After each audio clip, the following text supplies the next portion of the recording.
Long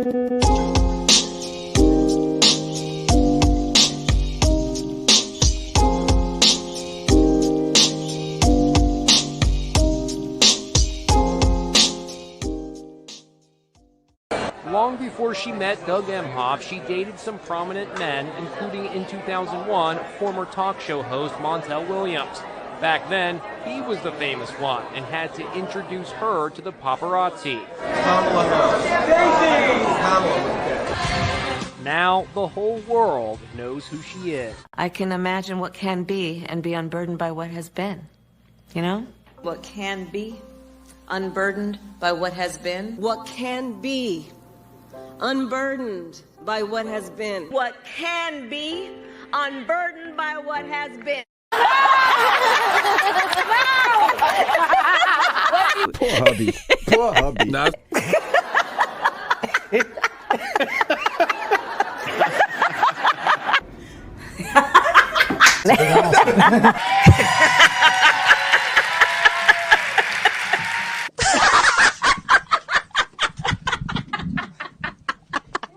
So now that the process is played out, from the grassroots bottom up, we are here today to throw our support behind Vice President Kamala Harris. I'm clapping. You don't have to. You don't have to clap, Mark. You don't have What was that? What was that Schumer thing from today? Or Yes, he's endorsed her now. Oh, so Schumer woke up and he got the letter or the email. The new cackler in chief when she gets in there. I'll tell you this: we once Ellen Krass was a producer. We had made a show for HBO called I think it was Mo Funny Black Comedy in America, or it might have been this other show we were doing, and we had to go to a post-production house, and the post-production guy came out, and we needed laughter to enhance the laugh track of the different comics. So it was a clip show. Little high points or things on there. Yeah, there was a clip show of all these different black comics in this history of African-American comedy. So I was new to this thing in terms of post-production. It was right here in Hollywood, it was in Capitol Records, actually. And the guy wheels out his tape recorder, and he's got all kinds of, like on a table with wheels. And we're in this little studio, and Ellen says, I need black laughter. And he says, what kind? And I said, what do you mean, what kind? He said, I have 132 different kinds of black laughter, just black laughter. And if those recordings were available to this guy, he would have had 350 different kinds of black laughter. Because with one person. Yeah, because he demonstrated to us, I'm literally 30 different rooms of recordings of black laughter, absolutely hysterical, lighter, heavier. And we had to pick out for each thing. It's quite a production in post-production when you have to do that. But if she was there, we wouldn't have needed the recordings. Yeah. Just to follow up on it, she has worked hard. Remember, she released a statement saying, I will work hard to win the delegations over. She did say that. And found this neat post from all people, Black Lives Matter, who gave a timeline of events. Wow. What is that? Sunday, Joe Biden drops out. Kamala Harris announces campaign with Biden endorsement. Kamala Harris says she's going to work hard to earn the nomination. Kamala Harris makes calls to party delegates. Monday, Kamala Harris continues making calls to party delegates. Kamala Harris makes 2 public speeches. AP announces Kamala Harris has secured enough delegates to be the Democratic nominee. Monday night, Kamala Harris releases a statement noting she has worked hard to go out and earn this nomination as promised. Monday night. Wow. So what did it take? 24 hours, Eric? 24 hours, dude. Let me just tell the audience before we get started, because there's so much effing news that Eric and I decided to push the Watergate thing back a week so we could at least have a Freeform Friday that's not 11 hours on this coming Friday. And because of the fact that so much shit has happened, it seems like a month of news in 3 days. So we decided to do this special rare edition of Freeform Tuesday to expand the news coverage, which is happening like a machine gun at this point. And who the hell knows, while we're on the show, something may happen. Biden is speaking tomorrow night to the nation, to the world, and he may pull the plug on his presidency tomorrow night. I believe it may be the 28th, the last Sunday I predicted, because on their presidential schedule, he has, oddly enough, I looked at it, there's nothing scheduled after the Sunday, the 28th. There's nothing. So he's either going to do it tomorrow night or he's going to do it at the last Sunday of this month, because I feel that there's no point in him being president any longer. And I don't mean that personally for me. I mean politically for the Democrats. He can't appear with her because he then would overshadow her, would be Biden Harris. So he can't do anything like that. There's no way he can do anything other than that phone call. He can't go on the stump with her because that overshadows her because he's still the president. Makes her look like the VP again. The only way he can help her is to give up the presidency now. And that would elevate her to the presidency. Incumbent.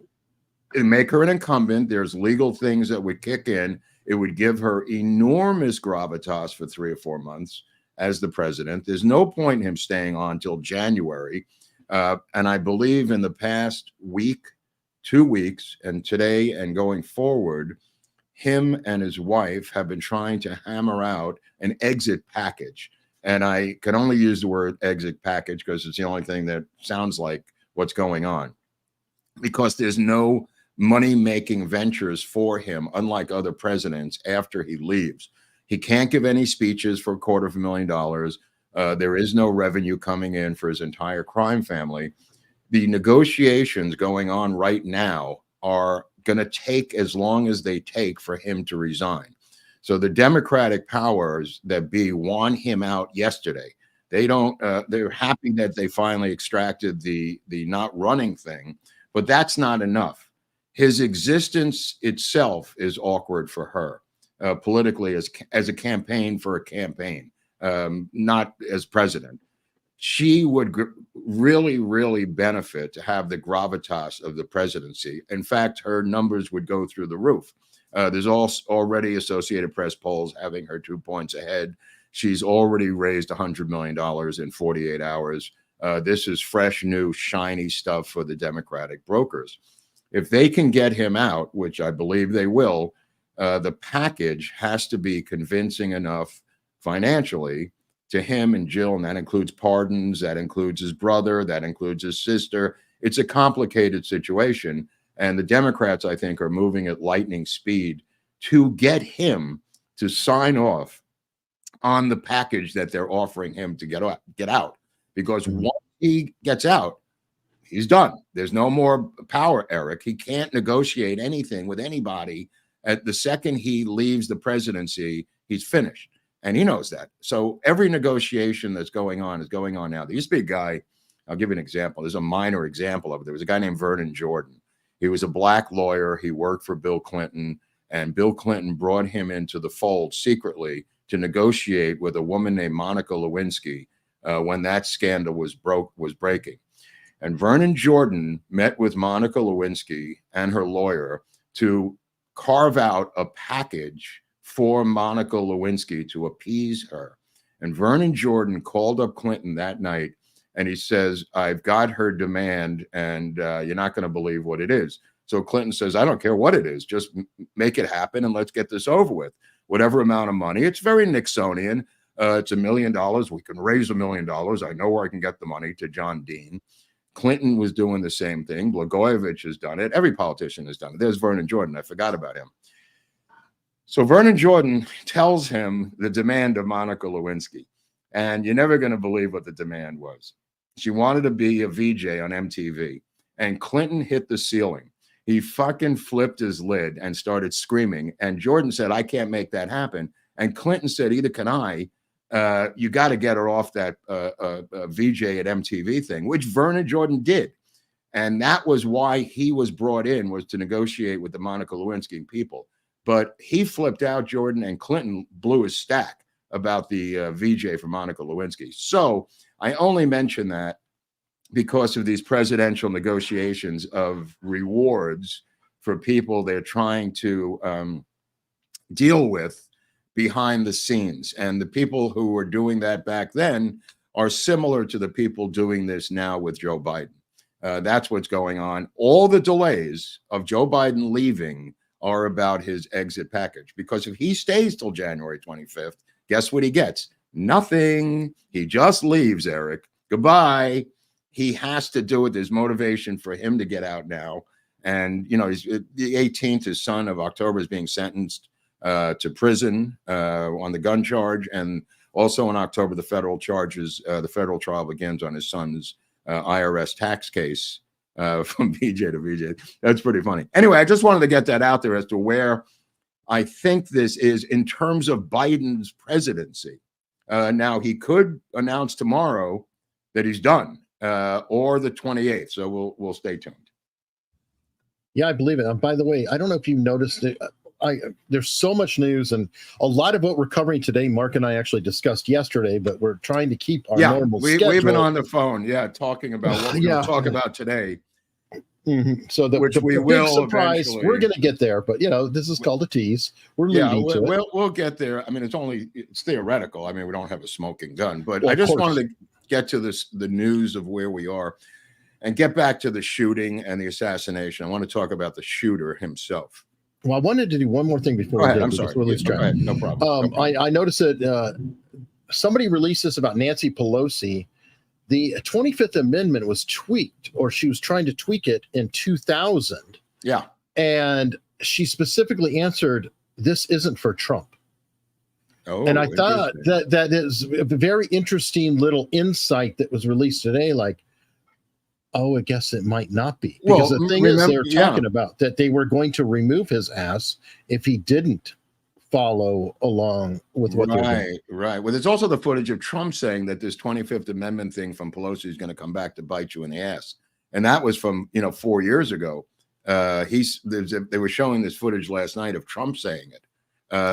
Trying to take down him is going to come back to bite you guys in the ass, which usually is what happens with these. Anytime Harry Reid gets rid of the filibuster, or they try to expand the court, or all their moves, because they live in the present. They live in like a teenager, like a 12-year-old. I want candy now, but if you wait, you can have dinner at 6 o'clock. Oh, no. I want to eat this entire bowl of freaking ice cream at 2 o'clock in the afternoon. By the way, I'm calling this the ice cream coup that happened. We don't know who signed the letter. We don't know if he signed it. The second letter came out, or a post on Twitter, which I don't know has any legal gravitas whatsoever.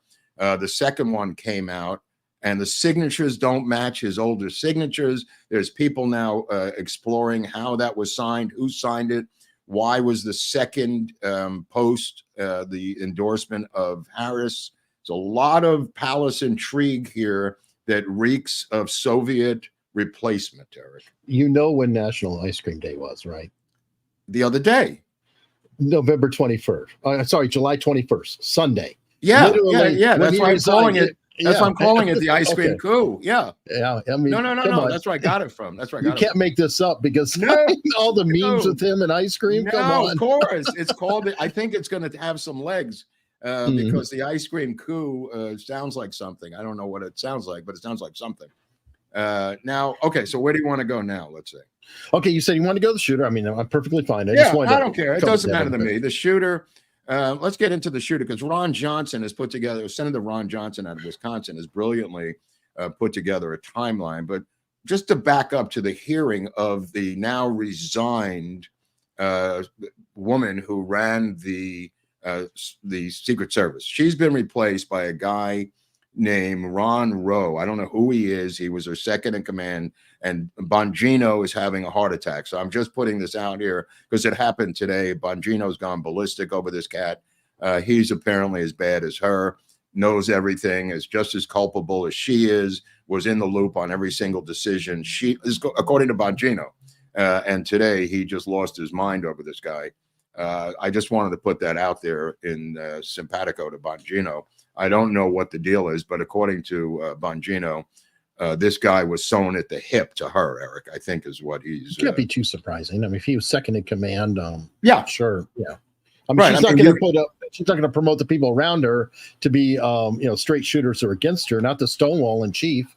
Right. I mean, Well, again, well, this is Mayorkas doing this. So all roads lead to Mayorkas. And I want to say that Mayorkas has now approved a special blue ribbon panel to investigate the shooting. I don't know if this got buried in the news early yesterday.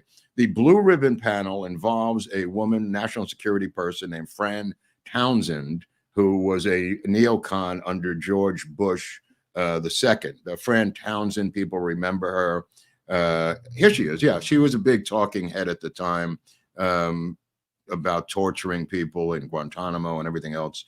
The second person on the head of this thing, and she went to Activision afterwards. So torture people in real life or video games, but continue. Okay, so the head of this thing. There's a guy named Mark Phillip, who is from the Department of Justice. And 2008, Mark Phillip, F-I-L-I-P, was from the DOJ. And the only reason I mention Mark Phillip for this blue ribbon commission investigating the Trump assassination, 2008, he was the guy at the Department of Justice who put together the incredibly plum legal deal for a guy named Jeffrey Epstein. Just so you know that, oh, yes, my friend. Oh, yes. Check it out. Mark Phillip. The head of the goddamn thing is a woman who sued Trump for all kinds of different things and works at a college now. And her name is Janet Napolitano. And Eric and I remember Janet Napolitano because she was governor of Arizona. She was a head of Homeland Security. I think she was the first one. She's a crazy, batshit, nutty lady.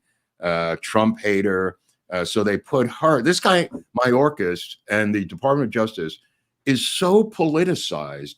I mean, the Jack Smith thing blows up in their face, right? This thing's going to blow up in their face because this is so politicized of taking Janet Napolitano, one of the #1 Trump haters in the country, and making her in charge of the commission to investigate the assassination of attempt on Trump. It's like taking John Wilkes Booth's father and putting him in charge of the Lincoln investigation. This just broke, so I wanted to get this out there so people would know about this commission, whatever he's calling it, by Mayorkas. Again, this is their Warren Commission, people. That's why I'm mentioning this. This is their Warren Commission. They will issue a report. Apparently, I don't know, in 6 weeks or something, according to Mayorkas, but who knows? Jesus. Insane. I did not know about the Epstein connection. Nobody knows that. I dug in there. Connection. You have this connection. This is Mark, if anybody's interested. Oh, good. Okay, cool. That's 2009. Cool. So that's what he looked like when he was helping him out. Yeah, I mean, I think they helped each other out, from what I understand. Now, Aaron Sorkin wrote an editorial right before the assassination attempt that he felt that Mitt Romney should be the Democratic nominee if Biden drops out. Aaron Sorkin, who has his finger on the pulse of the Democratic Party, and his finger is on the pulse of a lot of psychedelic drugs, as I recall, also wrote and directed the Chicago 7 movie, the second one, or the third one, rather. I'll take that back. And the Facebook movie. And the Facebook movie about Zuckerberg. Yeah. Mm-hmm. So Sorkin is a huge Democratic donor, and nobody can figure out why he would pick Mitt Romney to be involved in the Democratic nomination. I mean, obviously, Mitt Romney is so far to the middle that they're even selecting him now to be the replacement for a Democratic president. Mitt Romney came out just bending over backwards, thanking Biden after he announced he wasn't going to run for his service, almost as heavily as Van Jones and the cat from Delaware, Coons, who wept openly on national television. There was Van Jones was weeping, a known communist, and Chris Coons, who's the Senator butt boy Jack Valenti of the Biden family. He started weeping openly because he saw that here's Aaron Sorkin. Yeah, this guy's a total douche. It's a famous screenwriter. It's so funny because Aaron Sorkin famously in the Chicago 8 trial movie that he did, which he replaced Spielberg, who was going to direct it originally. Sorkin replaced some of the greatest in transcript dialogue of all time that's in the transcripts, the actual dialogue of Abby Hoffman on the stand. He felt that his words were more important, so he made up his own dialogue for Hoffman and others, and with a lot of errors in the movie, a lot of historical errors in the movie, and then the movie had been made twice before. But I mean, most people who followed the Chicago 7 trial, which Barnes mentioned on Sunday, which made me think about it. If you grew up with that, you know the actual words of these people. That's how famous this trial was. This was the OJ trial of its era. This had William Kunstler. This had Judge Julius Hoffman, who was worse than the Trump judges. This became a circus. It was in Chicago. It was 1968 and 69 and 70. And Abby Hoffman famously took the stand and said, I'm a child of the 60s, and I live in the Woodstock Nation. And he just riffed about where he was from, what his job was as a revolutionary, blah, blah, blah, blah, blah. Sorkin changed all of that for reasons that are completely narcissistic and egomaniacal. But that's Sorkin. Saying that Mitt Romney should be the nominee reeks of deep stateism, which is where we're going to eventually go with this show. So I just wanted to put that out there because somebody sent me that this morning about Sorkin, and I thought this is completely bizarre. Okay, so we got the woman. She's resigned, Eric, right? She's out. We got the new guy in. She didn't answer any questions. She was attacked and yelled at by everybody. It was bipartisan, except for Raskin, the only guy up there. And I was watching the hearings. Raskin just said it was a mass shooting and we got to ban the AR-15. And I'm doing something. I'm half listening to the show, and I'm going, what did he just say? And he goes on and on and on about mass shootings, which is what they were trying to frame this as. That all these people got shot up by a kid with an AR-15, and it's the same as all the other mass shootings in the country. And it's the Republicans' fault because yes, that's what he said. That's what he said. It's an open carry state, you know. Yeah. Hey, Pennsylvania believes in your precious Second Amendment, so what do you expect is going to happen? They're going to be rocking around with rifles everywhere there. So yeah, that's Trump country. Yeah. Well, you know, it is Trump country up where they are, according to Vince. Now, what Vince and I and Eric had discussed last week, the reason we had him on was about the stripping of protection of JFK and the stripping of protection of Trump, and what was the trap that Cheadle, not to be confused with Don Cheadle, this Kimberly Cheadle fell into. Was I think it was Boebert who caught her, or it might have been the other woman from North Carolina. But one of them drilled into her. Did you ever deny detail requests from the Trump detail for additional security? And she says, no, I didn't do it. And the woman says, well, not you. Do you know anybody who did it? And then she drilled down even further, and she finally admitted that they had denied. That was the important, and I think this sealed her fate. This is what forced her to resign. She said, remember, you're under oath. And she said, she admitted under oath that they had turned down requests from the Trump detail chief. I forget the guy's name, the guy you see in the photo next to Trump right below the flag. That's his detail chief. I forget his name, but it was in court. It was in congressional testimony. So his name is now fair game and in public. So I'm not talking out of school. So she boxed herself in on this one thing, and I believe that's the feeling of her fate, was the fact that they did indeed admit to turning down requests repeatedly for additional help from the Trump detail. So that's been established. Now there's a new guy in, Ron Rowe. I wonder if Ron could have been the one who did it, though. It might have been Ron, and that's why I think Bongino was privy. Or Bongino said that this guy was privy to every single email involving this, CC'd on every single thing. So he's well aware of the same thing as deputy director of the Secret Service. So I think we need to clean house after we clean house at the FBI, because this situation that we now are in, there have been no press conferences, no updates, no interviews of the family. They finally found the fat father buying a cartload of groceries so he can hunker down. He weighs about 375 pounds. And this guy's a counselor, a therapist. The son, the wife is a therapist. The father's a therapist. Eric, see if you can find that photo of him shopping at, I think, Smart and Final. Well, I've got a few photos of him. Okay, go ahead. This is the guy him. right. This is him as of last week. Okay, he's like 6'7", 400 pounds. Okay, here he is with 9 million bags of groceries, putting them into his SUV. I guess last night, right? Here he comes. This is just one load. And keep in mind, the kid ain't there anymore. So it's him and his wife. And I got a feeling that she's as big as he is. I don't know who this is here. This might be one of his underlings. They took 14 guns out of his house, which is fine. And this therapist here, if I went to a therapist like that, I would just be terrified that this guy is the therapist. So the son, just want to get into this a little bit about the son. This guy's also named Matthew Crooks Sr. The son, I guess, Matthew Crooks Jr. I think it's Thomas. Okay. Sorry. Oh, Thomas Crooks or yeah, Thomas? I thought it was Thomas Crooks. But, oh, they both have the same name, is what I was trying to say. Oh, They both have the same name. Thomas, different middle names, but the same. Okay. Yeah. Anyway, so he issued a statement saying, we're not going to say anything until our lawyer says it's okay to say anything. And you say, well, why do you care about that? Well, the reason he cares about that is because of Ethan Crumley. Now, Ethan Crumley, as Eric knows, and some of our audience knows, was involved in the shooting in Oxford High School in Michigan. And his parents were arrested and charged and convicted.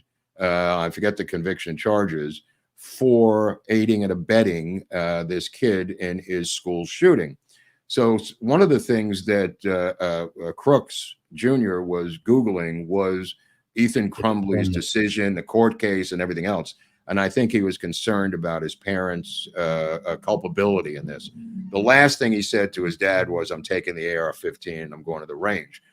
A lot of times went to the range, as pointed out by gun people to me, did not have a scope, used rails, great shot, unbelievable shooting. A kid that age to pull that off while distracted by the two cops that Eric and I mentioned, the one cop on the shoulders of the other cop who peered over the ledge of the building. He turned the AR-15 to them. They dropped down below the building, fell down, dropped down, whatever they did.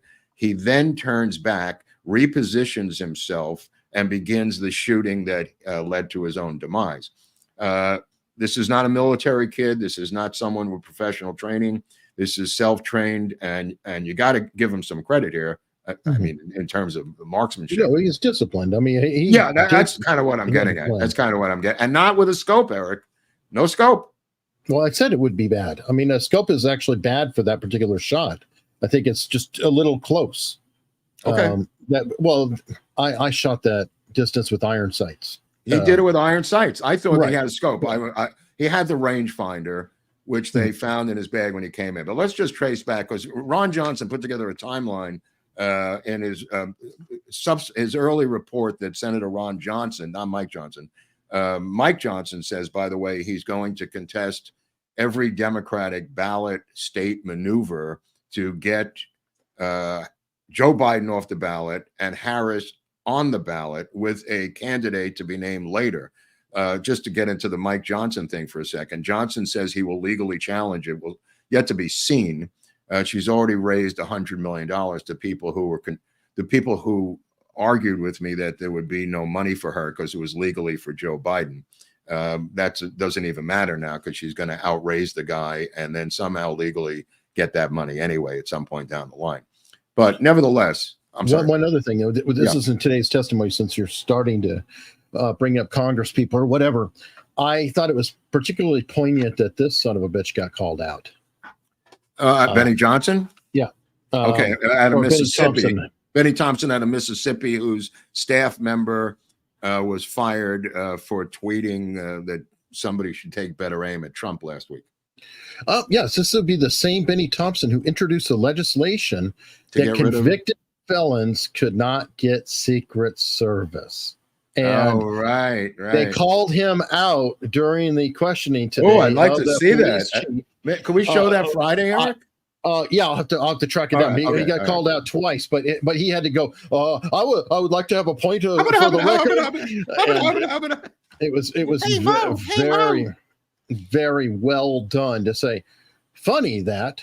And then now that you mentioned his aide, that doesn't. Yeah, the aide got fired last week for tweeting that they should have had better aim next time if they're going to shoot at Trump. I thought it was just some rando, and it turns out to be his chief of staff or something.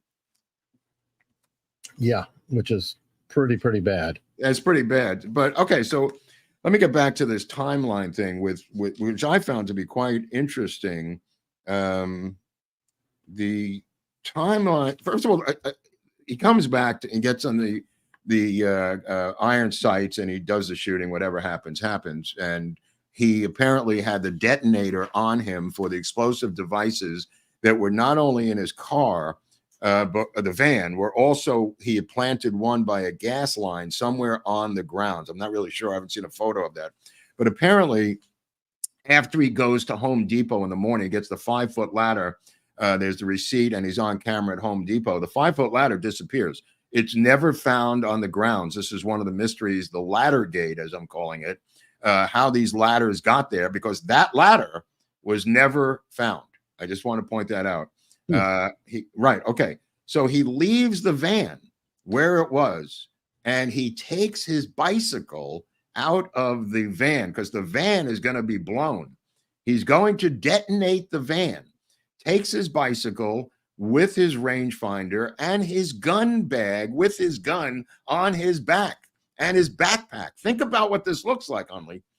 Sounds like an escape plan. Like he actually thought he might get out of there. Oh, yeah. No, but he blow it up didn't drive the van any further. So he took his bike, and obviously the drone was used in the morning to survey everything.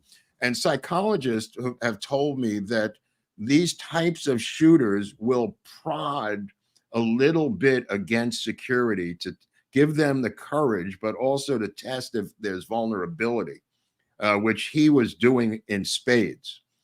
He kept prodding and prodding and prodding, and there was no pushback.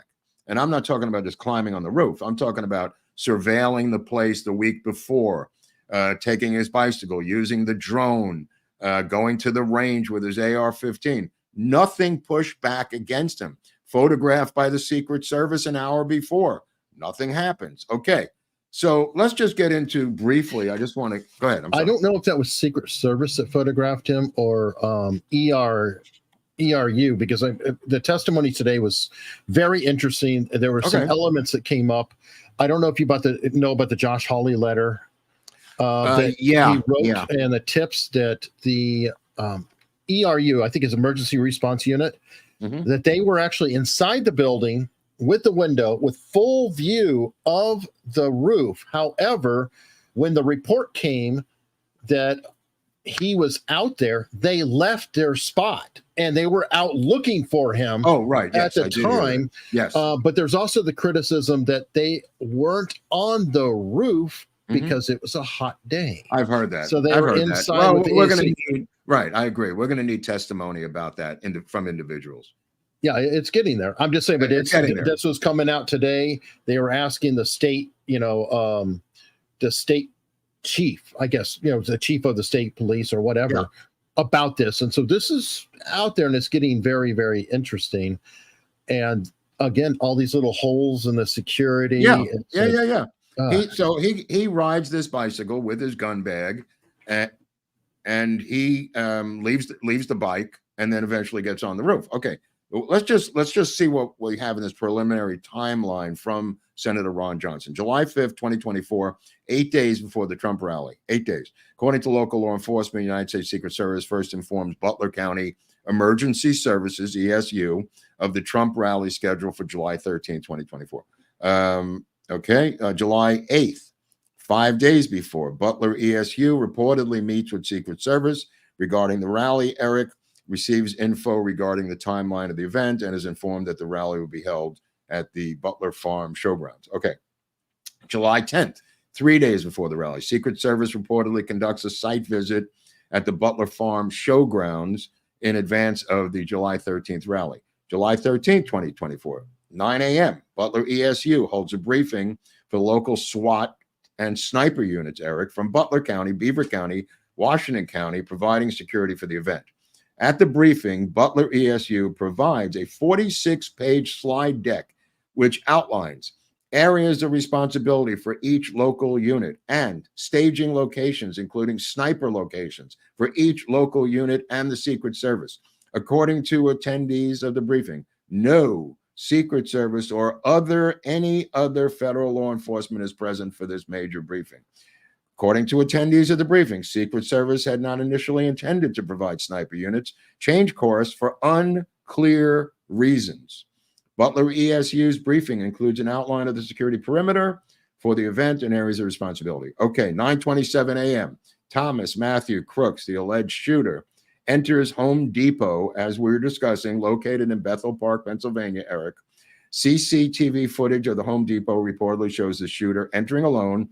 9:41 a.m., Crooks purchases a 5.5-foot aluminum dual platform ladder, and everyone knows what that is. 9:42, Crooks exits Home Depot. CCTV footage of the Home Depot parking lot captures Crooks exiting the lot by vehicle. The footage could not identify the make and model of the vehicle. We now want to know what it is.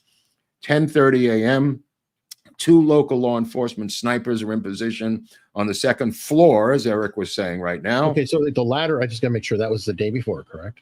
Nope, day of. Day of. Okay. This is all day of, hon. This is all day of, bro. 9:42 a.m. that day, he exits Home Depot with that freaking ladder.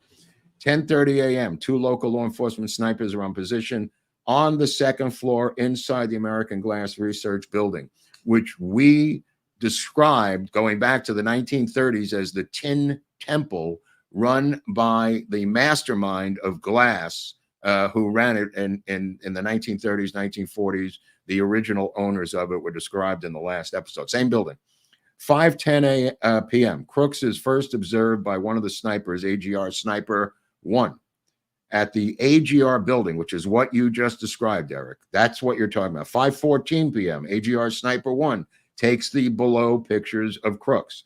And that's the pictures that are the back of him with the long hair on the roof from above. That's from the sniper, AGR, American Glass Research Building Sniper 1, the ones that are in the building.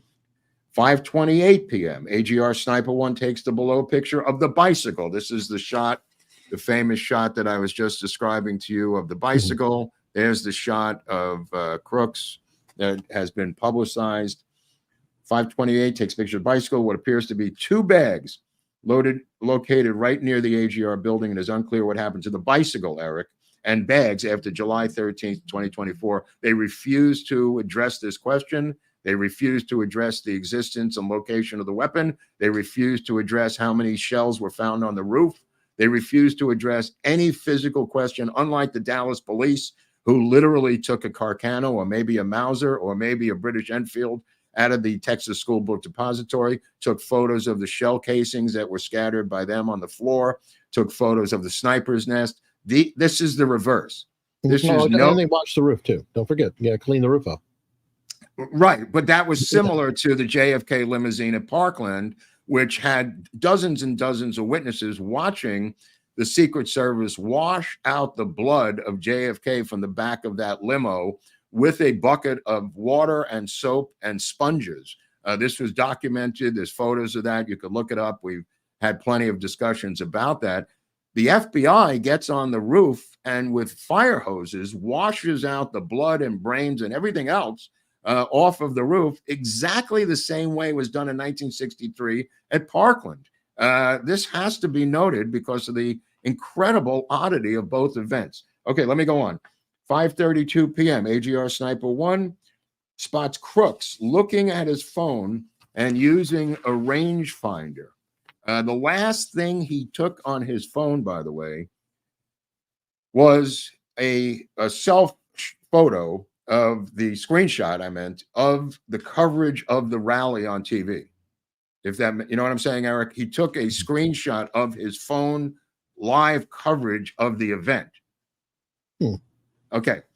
I heard he was looking up prawn, if you will. Yeah, but that's before that. That's okay. Before that. Okay, I'm going to get to that because there's a lot of importance to that. That was the final thing. You're correct. 5:38 p.m., AGR Sniper 1 sends a message to the quote-unquote sniper group about crooks. 5:40 p.m., AGR Sniper 1 is told to call into command regarding crooks. 5:41, there's a minute later, AGR Sniper calls into command, provides description of crooks on the rangefinder, as well as that crooks was, quote-unquote, lurking around the AGR building, Eric. 5:49, photos of crooks are being sent to the Butler ESU command, which is right below him. 5:55, Butler ESU command confirms receipt of the photos and states they have been relayed on. Okay. Now, in the testimony today, he said that they told Secret Service, because they were in the command center, and it was like, hey, we got something here. And the person who told Secret Service was given a phone number and texted. Well, we're going to get to that. Right. We're going to get to that in a second. Yeah, we're going to get to that. Hold on. 5:59, Butler ESU command asks for the direction that Crooks is traveling. And he's walking around. AGR Sniper 1 is initially unsure of the direction Crooks is traveling. 6:05 p.m., AGR Sniper 1 communicates that Crooks is seen moving northeast, quote, in the direction of Sheetz, Sheetz. I assume that's one of the cops. No, Sheetz is a store, a fast food, like a AM PM on your side of the country, or Wawa on this side of the country. It's like, well, I guess it's in the general direction, because there's no Sheetz store right there. It could be. I'm just guessing. I mean, it may be that Sheetz is down that road, unless there's a person by that name. Yeah, I think it's a person. And that Crooks has a backpack. Okay, he's got the backpack.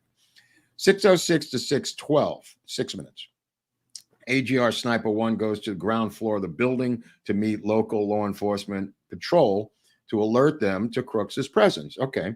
Approximately 6:11, Crooks begins shooting. Secret Service reportedly returns fire, and Crooks is killed. 6:23 p.m., Beaver County SWAT operators access the roof, Eric, where Crooks is located, and confirm Crooks is deceased. According to those SWAT operators, now this is what you're referring to, there was local law enforcement from another county and at least one Secret Service agent wearing a suit also on the roof.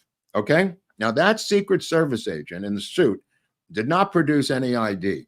He told them to take a photo of the dead Crooks and to text that photo to a number that he provided of the ATF, the Alcohol, Tobacco, and Firearms. And the ATF number that they texted it to was later followed up by an investigator of the staff of Ron Johnson. And he was issued a return email. Nobody answered the phone. The guy disappeared. They returned an email saying this is under investigation and we can't comment. Okay, that's the photos of the dead. Why they had to send it to this ATF guy, nobody knows. Okay. Crooks is patted down, 8:46. Law enforcement reportedly finds a transmitter device, Eric, Crooks's phone, and the rangefinder in Crooks's pocket. Now, he had no ID. There was no wallet. There was no driver's license. They didn't know about the transmitter. I knew about the rangefinder. Good God. Yeah, no, the transmitter is the device to detonate. I know. That's what I'm saying. Okay, again, let me just get into the transmitter, because it is the type of transmitter used by massive fireworks display professionals. That's the same remote control device that you would see at a big Macy's fireworks July 4th thing. That's the same transmitter. Okay. Crooks's phone. Now we'll get into Crooks's phone in a second. The rangefinder. And the rangefinder is the rangefinder. It's obvious what he was doing with the rangefinder. 7:45 to 7:46.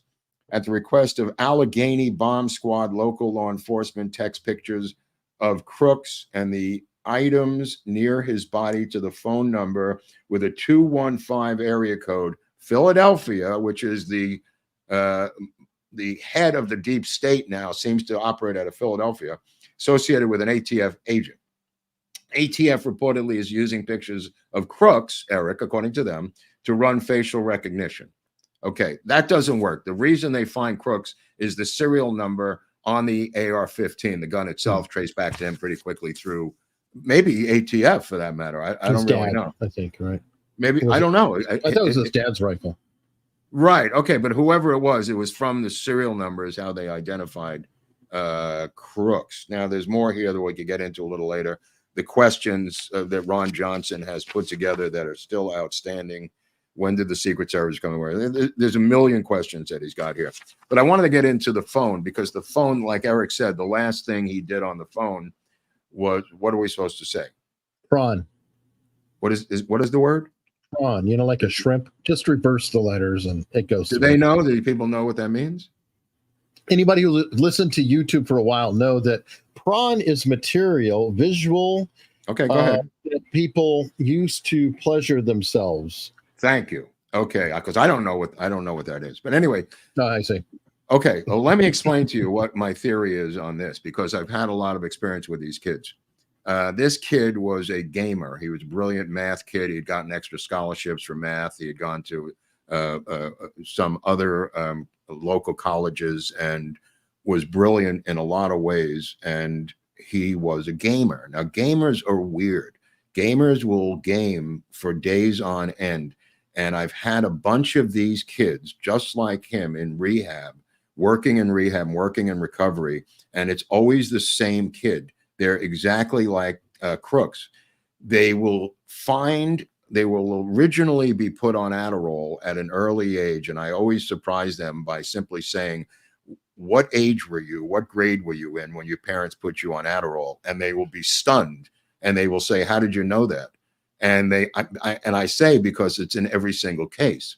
I believe that Crooks was put on Adderall at an early age because of his parents and because of a lot of parents do it, acting out, whatever the reason is. They eventually, when they can't get enough Adderall stimulation, they turn to crystal meth.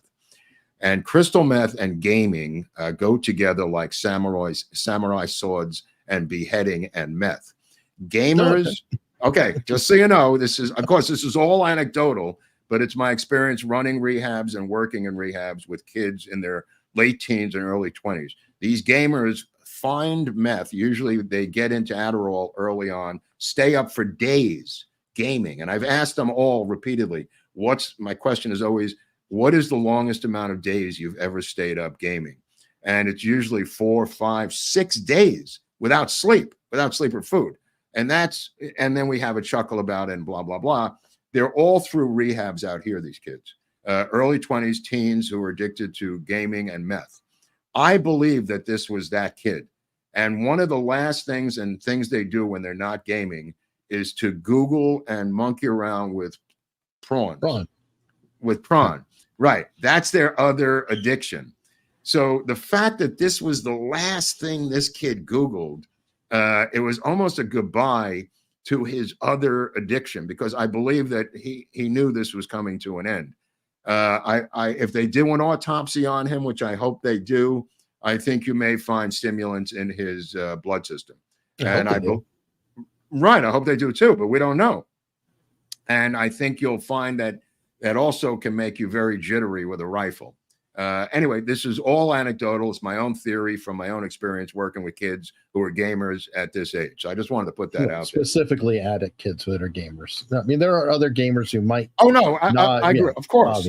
Absolutely. Yeah. I mean, now, just getting the Butler law enforcement, I think, look, you can't blame them for not doing the Secret Service's job. I mean, for Christ's sakes. I mean, how much are these people supposed to do in Butler? They don't even show up for the goddamn press briefing, security briefing at 9 o'clock in the morning.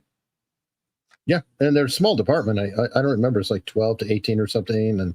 And I believe them when they said our job was traffic control, because they're probably seen as the local yokels, by Secret Service. And I'm sure they're like, go direct traffic. Watch that gate over there. Do that kind of thing. And that's fine. That's fine. But my answer to this going forward, which I suggested on Friday, each time, is the use of the National Guard, whatever state you're in. I believe that the National Guard, in some amount, 100, 500, whatever you want to do, there has got to be a National Guard presence for going forward from here. That's just a futuristic idea that I put out there on Friday.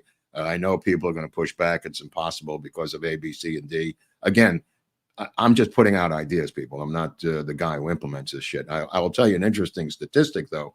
The burnout rate at the Secret Service is enormously high. They are ranked of 459 government agencies. They are ranked at 413 as the worst one to work at. Mm-hmm. The worst. 413 out of 459. It's an astounding DEI destruction of this agency. And it's run by some old black guy who said, I think I might have sent you the article. It came out today. The something the third said diversity and DEI is the number one important issue at Secret Service. Number one.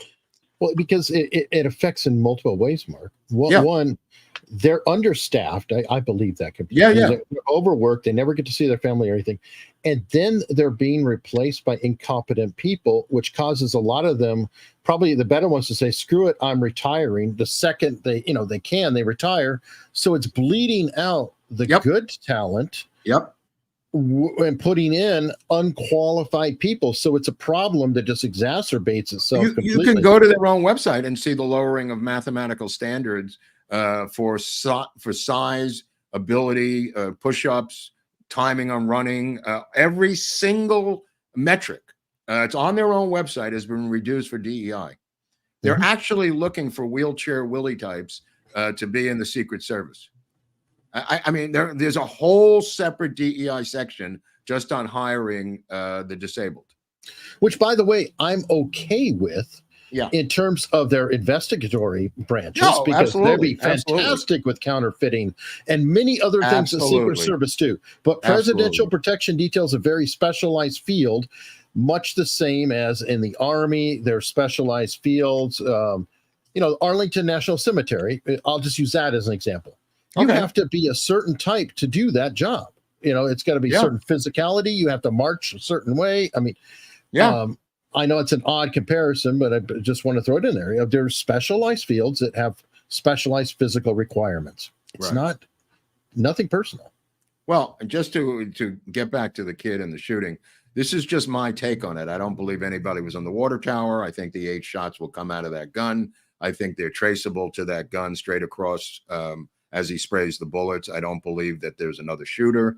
I'm not going to just go down conspiracy road for the sake of going down conspiracy road, people. If I see something, I mean, this acoustic thing that this guy put out, I just have to laugh, because the acoustic stuff is the last refuge of any researcher when there is no video, film, or any other photographic evidence. This guy has taken audio stuff, this sketchy Martinson cat, and I read this about him, and I sent this to Eric. This guy is as sketchy deep state as it comes. He's some sort of crypto investing company, and I don't believe a word this cat said. I know, Mark, but it's 18 shots. Sorry, good luck. You don't have to listen to me. It's just my take on it. I'm sure there's other takes out there. I'm going to say that this kid got off all the shots and the sniper returned. Everything else is a debacle. Doesn't mean I'm not saying there's a conspiracy. I just don't believe the water tower and these 95 shots and 2, 3, or 4 shooters. Sorry. If there's somebody shows me something at a later date, as I said on Twitter, took us 60 years to get where we are with the Kennedy assassination. We are literally 75 to 100 hours out from this. So please, we don't have all the answers, and neither do I, because this is so fresh and new. I know everybody wants this thing to be wrapped up in the third act of a movie, but there's a lot more stuff out there because the investigations are just getting going. And that being said, I think it was Massey or someone else in the House announced that there will be a House assassination committee type thing, right, Eric? Is that? I didn't hear that, but I'm saying good. I feel like they're doing it right now, sort of. Yes, I mean, it's already underway. I wish I was on it. I'll tell you that right now. That would be the greatest day of my life, to get on that one of those committees as an investigator. I'll show them how to do it. Now, I've got a theory, too, about the water tower that I kind of wanted to cover. Go ahead. Yeah. Let's just go with everything we're talking about right now. People leaving their posts, they're inside the building, then they're not in the building, then he's able to get on the roof. All these problems that are already known could have really toxic implications. But what's a good way to distract from them? Hey, everybody, what about that second shooter in the water tower? You know what it is? It's the storm drain, Eric. Yeah. It's the storm drain. It's Greer turning around. It's mortal era. It's the Bill Hickey, whatever Hickey's first name was. And here you go. It is Mark CIA. Yeah, there we go. Yeah. I wish it was. I got a better health plan. Yeah, I know. And we have to embrace every conspiracy theory, because then we can go on a million different things. What does this guy got? Yeah, Mark seems like control. And here No, it is. It's perfect. Go ahead. Go Good for luck. it. Good Yeah, luck. thank you. I could care less, bro. I could care less. I think I have a reputation for doing some journalistic work. But that being said, there were all kinds of crazy theories in the JFK case, and all of them distracted people's energies and resources, which is why they were put out there. The Hickey shooting with the AR-15 standing up in back of the Kennedy limousine, one of my favorite mortal era, written by a sketchy Australian cop. The Greer shooting Kennedy in the head. Look at the footage. You can see the drivers turning around, shooting Kennedy in the head. Now, it's laughable to us, but it's going to take a lot of people off of the scent of that dog. And that's what they want. And that's what these other distractions are, in my humble opinion. We're not saying it's impossible. No, it's either one. Just based on what I see right now. Yeah. I mean, if you could bring something else that's realistic. The guy, okay, I'll give you an example. It's kind of like the UFO stuff. The guy says he films a thing in the UFO, and you go, well, what is it? It's a light. I saw it's a light. So how do I know what that is? It's a light. I took a picture of it. It's obviously a UFO. Guy presents acoustic evidence. I don't know if he's taking a hammer and banging a tin can next to it. You know what I mean, Eric? I don't know the origin. Well, somebody said that they, from what I understand, he's evaluating the RSBN footage. I think that's how you say it, or RBSN. I never get it right. Yeah.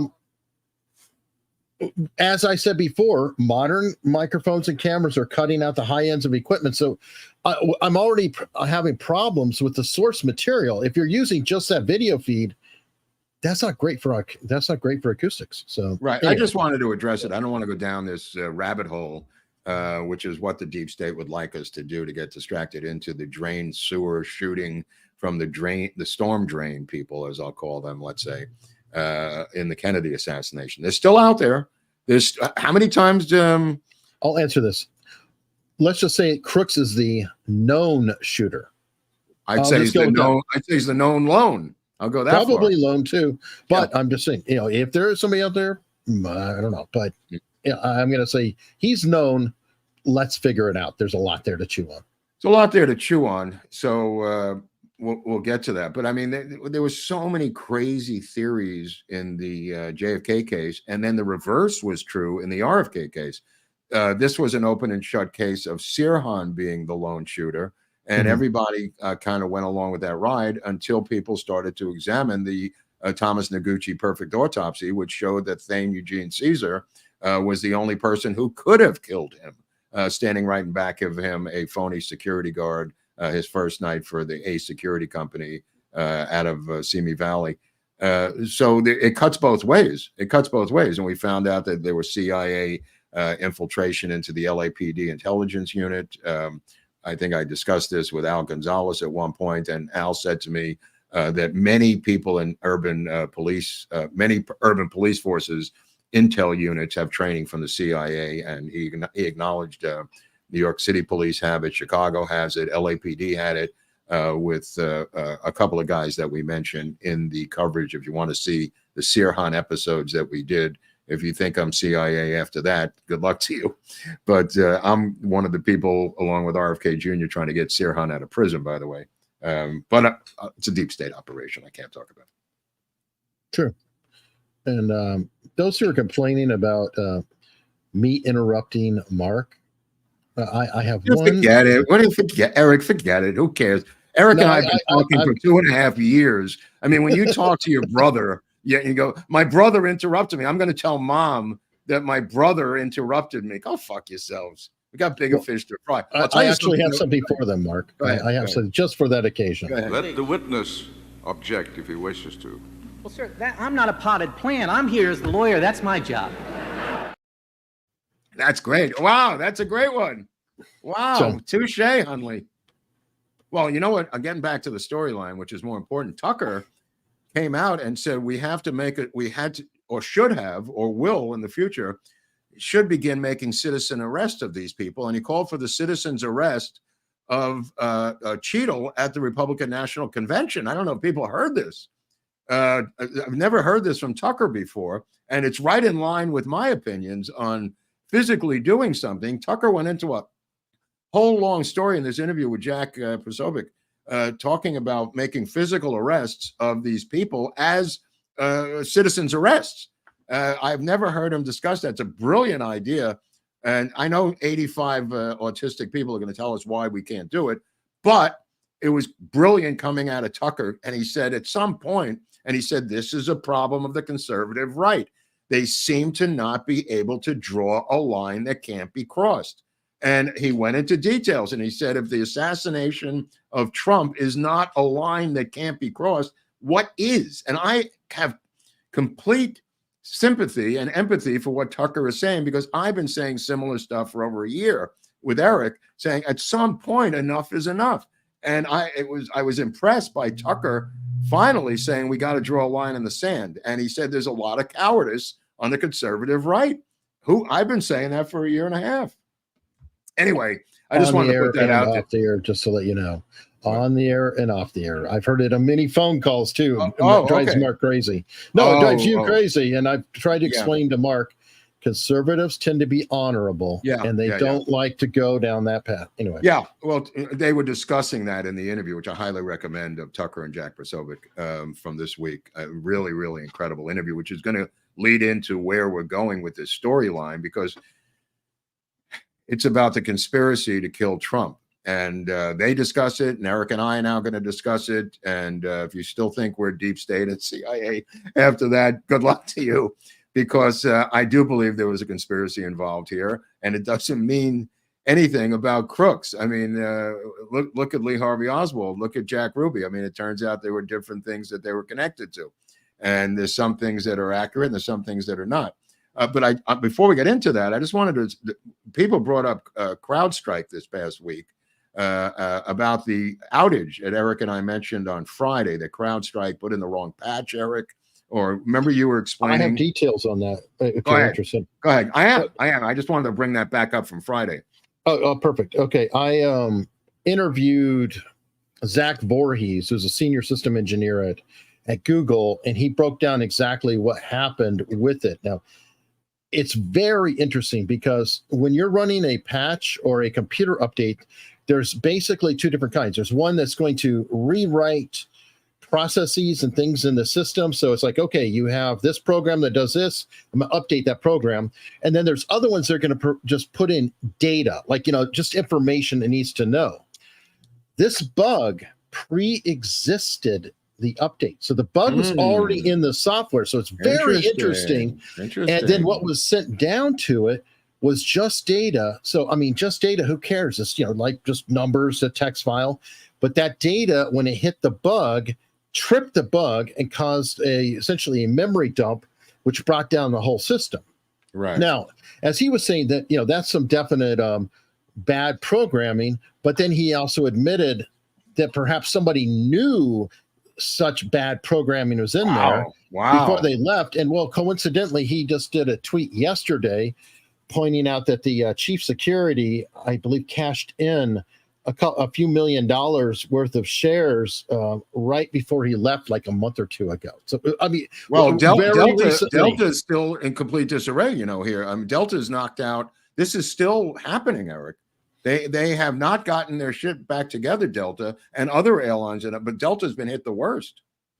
Right. So anyway, that's the CrowdStrike. Okay. I was doing a show yesterday, and I don't know if I brought this up, but I did. Maybe it was off air. I can't remember, with Emerald Robinson yesterday. And there's a guy, I was trying to explain to who CrowdStrike was. If you remember the DNC servers, the DNC servers were prevented from going to the FBI by the DNC, who gave the servers to CrowdStrike. And then CrowdStrike famously said the servers might be in Montreal. We don't have them. The FBI tried to get the servers back to examine them from CrowdStrike, who played hide the baloney and would not turn over or say where the servers were. Now, the reason I mentioned the servers, which had the Hillary Clinton emails on it and everything else, and the Bernie Sanders emails and blah, blah, blah, is the fact that it led to the death of a guy who, blah, blah, blah, may have given it to Julian Assange. But the head of CrowdStrike was a cat named Dmitry Alperovich. And that's why I'm mentioning CrowdStrike. Dmitry Alperovich was a Soviet citizen who came with his father, who was a nuclear scientist. Alperovich was born in Moscow. He came with his dad, who defected. They ended up in Chattanooga, Tennessee. The dad switched sides and became a nuclear scientist for us with the government nuclear operation out of Tennessee. The son became this cybersecurity guy who starts CrowdStrike. He has since left CrowdStrike, and he's now on the Council of Foreign Relations. This is a communist Muscovite, so people know. He married the Obama head of cybersecurity from Tennessee. They became a cybersecurity couple, and Alperovich is representative of the type of Soviet communists who came here when the Soviet Union collapsed. I think he came in, this guy and his father, I think, came in 92, somewhere around that period of time. These were people who were embedded in the Soviet system. These are not refuseniks. These are not Soviet jewelry or jewelry, if you listen to Rosanna Dana. These were people who were in bed with the communists, who were communists themselves. These are the ones that I've said on this show repeatedly have infiltrated into the Democratic Party. There were Nazis that infiltrated into the Republican Party, if you watch our episode on Operation Paperclip. But these Soviets, these Marxists, are the ones that came from the Soviet Union. They set up shop in Brooklyn, they set up shop in Beverly Hills, and they set up shop with the DNC. And that's why CrowdStrike is important. Not because so much of what's happening now, although this is of mega proportions, it's where it came from. And you have to look up Dmitry Alperovich and find out the roots of the Soviet involvement in CrowdStrike. I just wanted to get that off. Wait, there's more. Go ahead. CrowdStrike was founded by him and two other people. Do you know where they came out of? McAfee antivirus. Yeah. Well, they took over McAfee, I think, didn't they? Or well, they came out of McAfee. They bought McAfee. They worked for McAfee. But okay. Keep in mind, yeah, the same thing happened in 2010 with a McAfee DAT file that caused a worldwide shutdown of Windows XP PCs. So the same basic thing has happened before with McAfee antivirus, which ironically was John McAfee's company, whom I interviewed, but he was long gone out of the company before that point. Wow. But the fact that Alperovich is on the Council for Foreign Relations, nobody but me thinks this is something bizarre. This guy from the communist Muscovite cyber world. But anyway, that's the way it is right now. I don't know what happened to his wife. I don't know if she's still, she was the head of cybersecurity under Obama. So I don't know. And I think they've lived in Chattanooga, which is Barnes's stomping ground. So I'm going to let Barnes find these people out because this is right in his backyard. Yeah, I mean, John McAfee grew up there too. So I mean, he was sketch. He worked for CIA back in the day, right. And everything else. There's the Tennessee Valley Authority that Robert's well aware of. That's a big intelligence operation down there in terms of energy and everything else for us. Now, should we jump to the commercial I have? No, not yet. I just want to get this thing about Iris Finnegan. Iris Finnegan was the great grandmother of Kamala Harris, and Kamala Harris's father. I just want to get this Kamala Harris thing off my chest. Kamala Harris's father, who is a professor at Stanford, he's in his 80s, has tried to tell her to shut up about weed because it's done so much damage to the Jamaican culture where he grew up, and also to shut up about slavery because their family goes back to being the biggest slave owners in Jamaica. Hamilton Brown, which is the name of a town, is called Brownstown. Hamilton Brown, this Irish guy, is her great grandfather. He's the great grandfather of her father.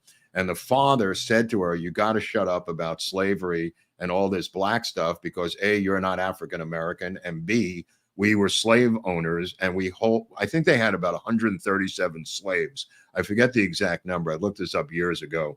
But in 2016, when she became a senator, she put out all these things saying the first Indian American senator. She ran on being the first Indian American senator in 2016. She embraced being an Indian American. She went to these Indian American parades. Everything about her was the first Indian American. 2020, 4 years later, all of her literature and all of her press releases now become the first African American BLM fist. Yeah, it switches from Indian American. This is all her. This is all her. And she switches her racial identity completely to African American. And there's plenty of posts out on Twitter showing both of them side by side. Her press releases in 2016 and prior, and the 2020 switch to becoming black. I mean, it's really bizarre, people. Come on. It's crazy. But the slavery thing with Hamilton Brown, you could look it up, because Hamilton Brown would actually go back to London numerous times to fight abolition. This guy would leave Jamaica, go back to England, and politically argue in the House of Commons against the abolition of slavery. When slavery was defeated, when it finally was defeated by the British, he began to bring Irish migrants by the thousands or hundreds over to Jamaica and enslaved them by making them migrant slaves. He bragged about them being his new slaves, these white Irish workers who were migrants in Ireland. So anyway, this is her family roots. Anything else is bullshit. The mother there's debates now, which Robert and Viva are getting into, as to, is she an American citizen? She's raised in Toronto. I mean, the whole storyline is just as crazy as fucking Obama's storyline, which we got into in one of our CIA episodes. Family of CIA, which I wrote because of the CIA paid me to write it. So I just decided to help my employers out there. More craziness too. This broke just before we came on. What do you got? They've introduced articles of impeachment against her already. Oh, against Kamala Harris? Yes. Oh, very nice. All right. Well, hold on for 1 second. I just want to take. I got to do something for 1 second, then I'm going to come back. Okay. Right, don't go away. Don't go away, Hunley. Let me look at this. Thurston Howell III, that quick, unsolicited Millhouse deserves a shekel. Thank you very much. And I'm going to skip around a little bit. Joseph Fabry, new member. Thank you very, very much. A show on Mohammed Barakat, the Fargo, North Dakota terrorist and shooting from last July. I don't know if we will do a post on that or a show on that. We tend to get a lot of requests of, hey, do an episode on this person I know from my region or whatever. There's so many different stories that could be of interest and things like that. We don't necessarily get to them all. In general, I do defer to Mark and the story. So, we may do a story. This is somebody asking us to do a show on Mohammed Barakat, the Fargo, North Dakota terrorist and shooting from last July. And they posted on Locals. I was just explaining that we get a lot of requests for local odd stories or whatever. And sometimes we do things, but we don't necessarily respond to just, asking. I mean, we do appreciate it. And we definitely want the input. And thank you, Eli McInnes. We do like the input. And we're not trying to just rudely, turn anybody down. No. I mean, we're so backed up, Eric and I. I mean, years backed up. I mean, the Watergate characters alone, there's dozens of people we have to do stories on for Watergate this year. And we still have JFK people, Eric, that we haven't gotten to. So those are our bread and butter. We put a button on the Baldwin thing, thank God. At least that's done. So we can move on to other things. But it's hard to just stop and switch gears in the middle of the machine and insert someone. It really is difficult because the work that goes in is ongoing when the show's off the air. We only have 2 shows a week, and that's because we can't do more than 2 shows a week because of the research that goes into it. This is not an editorial show. I mean, there's other shows that people just riff, but this is not one of them. There's plenty of good entertainment out there, but we put a lot of research into this stuff. So it takes time, is all I'm saying. It takes time. Now, I want to get to Senator Menendez.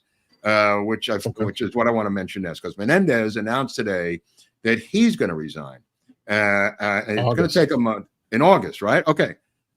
Okay, so bear with me now because this is a little complicated. Right now, it's a 51-49 split in the Senate, where they have 2, and that includes the vice president. Okay, the vote by the vice president is the tiebreaker. The tiebreaker vote legally is allowed by the vice president on anything. So it's essentially having an extra senator on your side. Yeah, president of the Senate.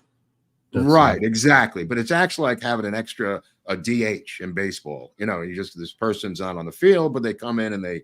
Having Ohtani. Okay, if and when Biden resigns and she becomes president, there will be an empty hole in the vice presidential slot. That will take them from 51 to 50 numerically, 50-49. The resignation of Menendez, which I predicted a long time ago, will make it a 49-49 deadlock between the Senate, and will make the Senate a completely immovable object for big events along party lines is all I'm saying. If they stick to party lines, which on big events they usually do.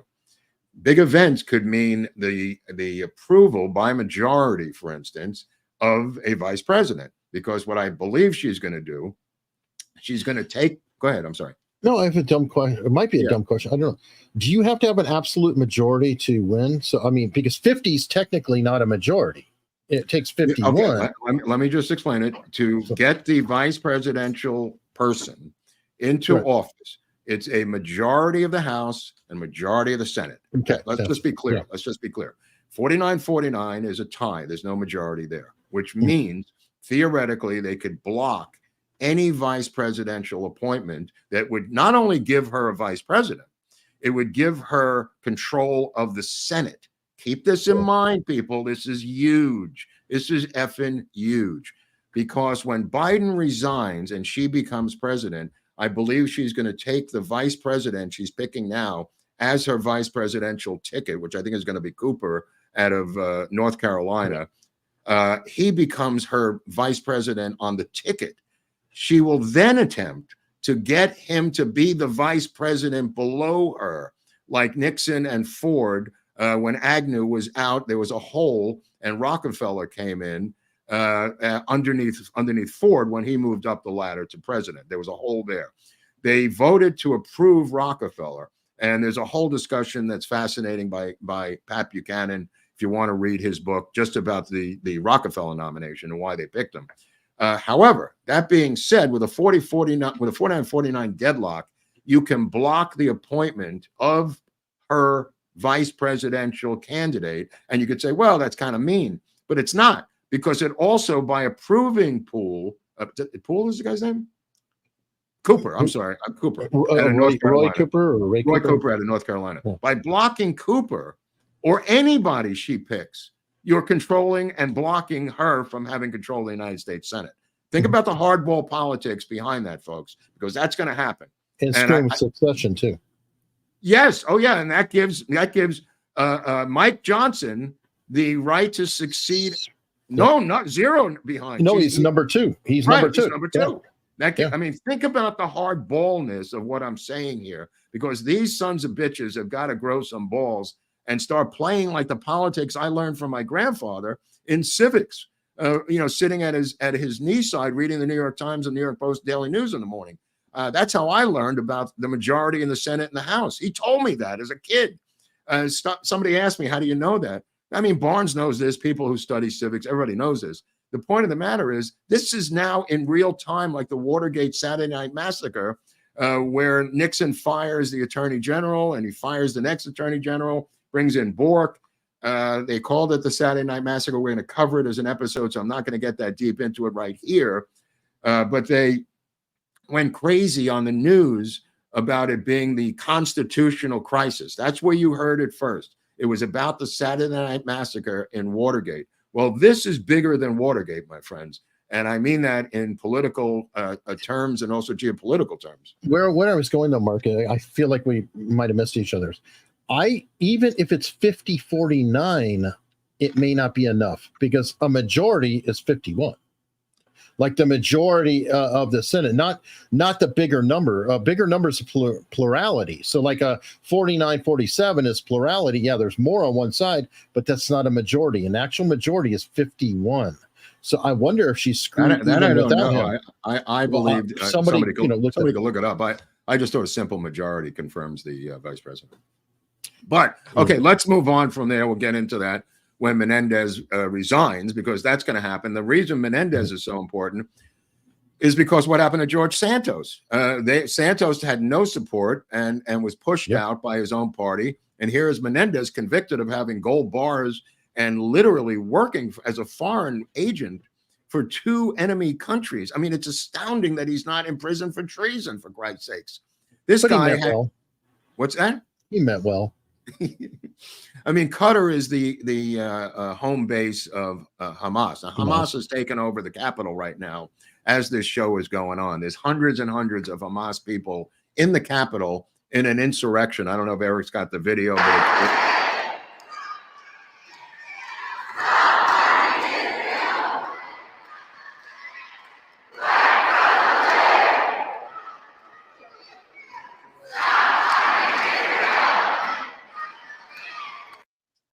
that, my friends, is the minority vote. And from Gangs of New York. Yeah, I mean, that's not an insurrection. I don't know what is. Apparently, nobody wants to arrest them. They've taken over the capital and shut it down. These are Gaza, Hamas, Palestinians who are not being arrested.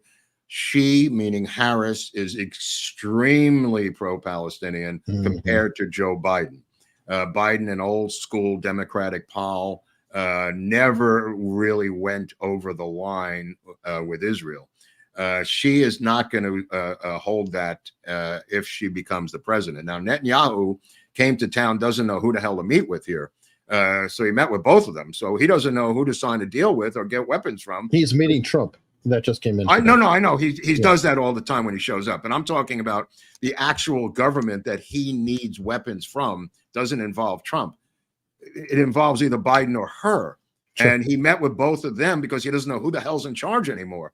And this is geopolitical, and this is legal, and this is real.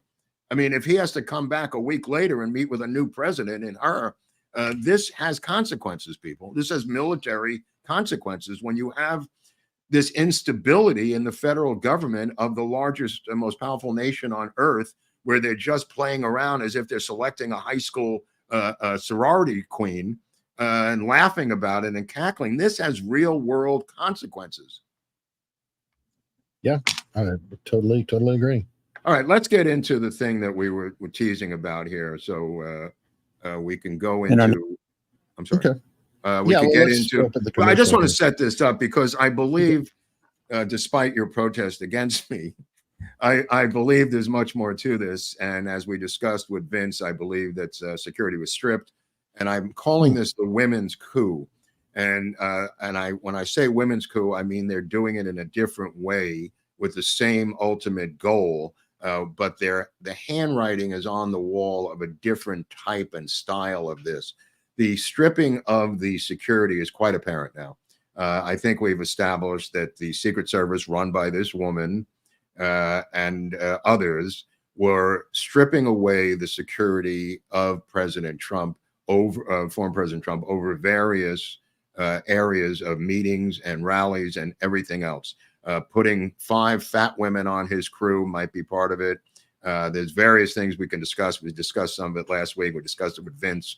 But I believe that is part of the actual woman's coup, the stripping of the security. And then part of it is the vitriol against him. And others have discussed this, and I'll reinforce it. There's, Trump is Hitler on the cover of the New Republic magazine. There's the nonstop vitriol, mostly driven by insane women with Trump derangement syndrome, but it's been nonstop, and that has effects. When Biden came out after the assassination attempt and said, cool down the rhetoric, it wasn't about people on the right. It was about his own people.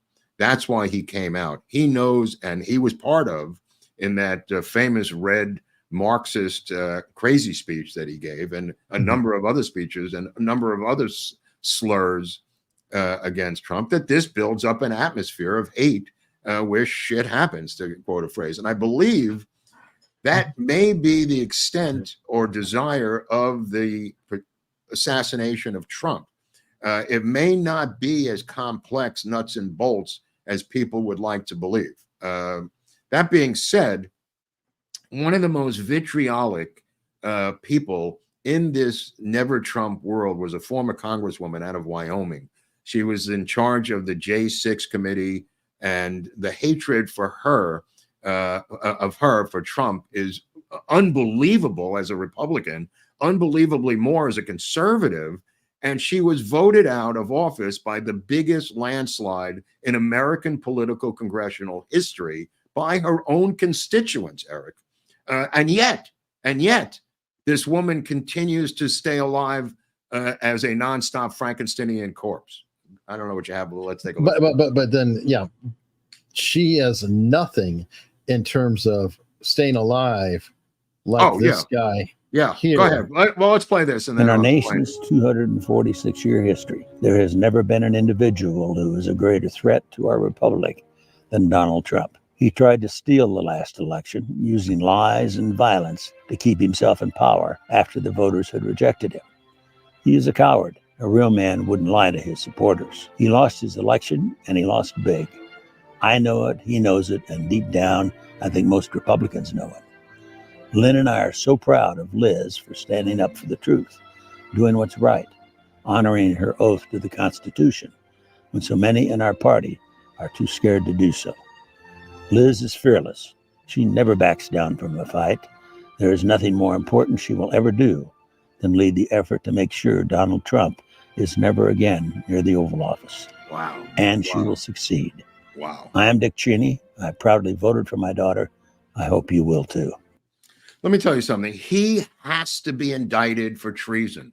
I'm going to get to Dick Cheney in a little while, but let's move on to Liz Cheney, the Manchurian candidate daughter that he created. Let's get on to her, because she has made as equal draconian, incredibly Frankensteinian statements as her father. So maybe we could show a little bit of that. Well, we got this right here. I mean, look at this is the tweet that sent it off. Okay, the GOP has chosen. They will nominate a man who attempted to overturn an election and seize power. We have 8 months to save our republic and ensure Donald Trump is never anywhere near the Oval Office again.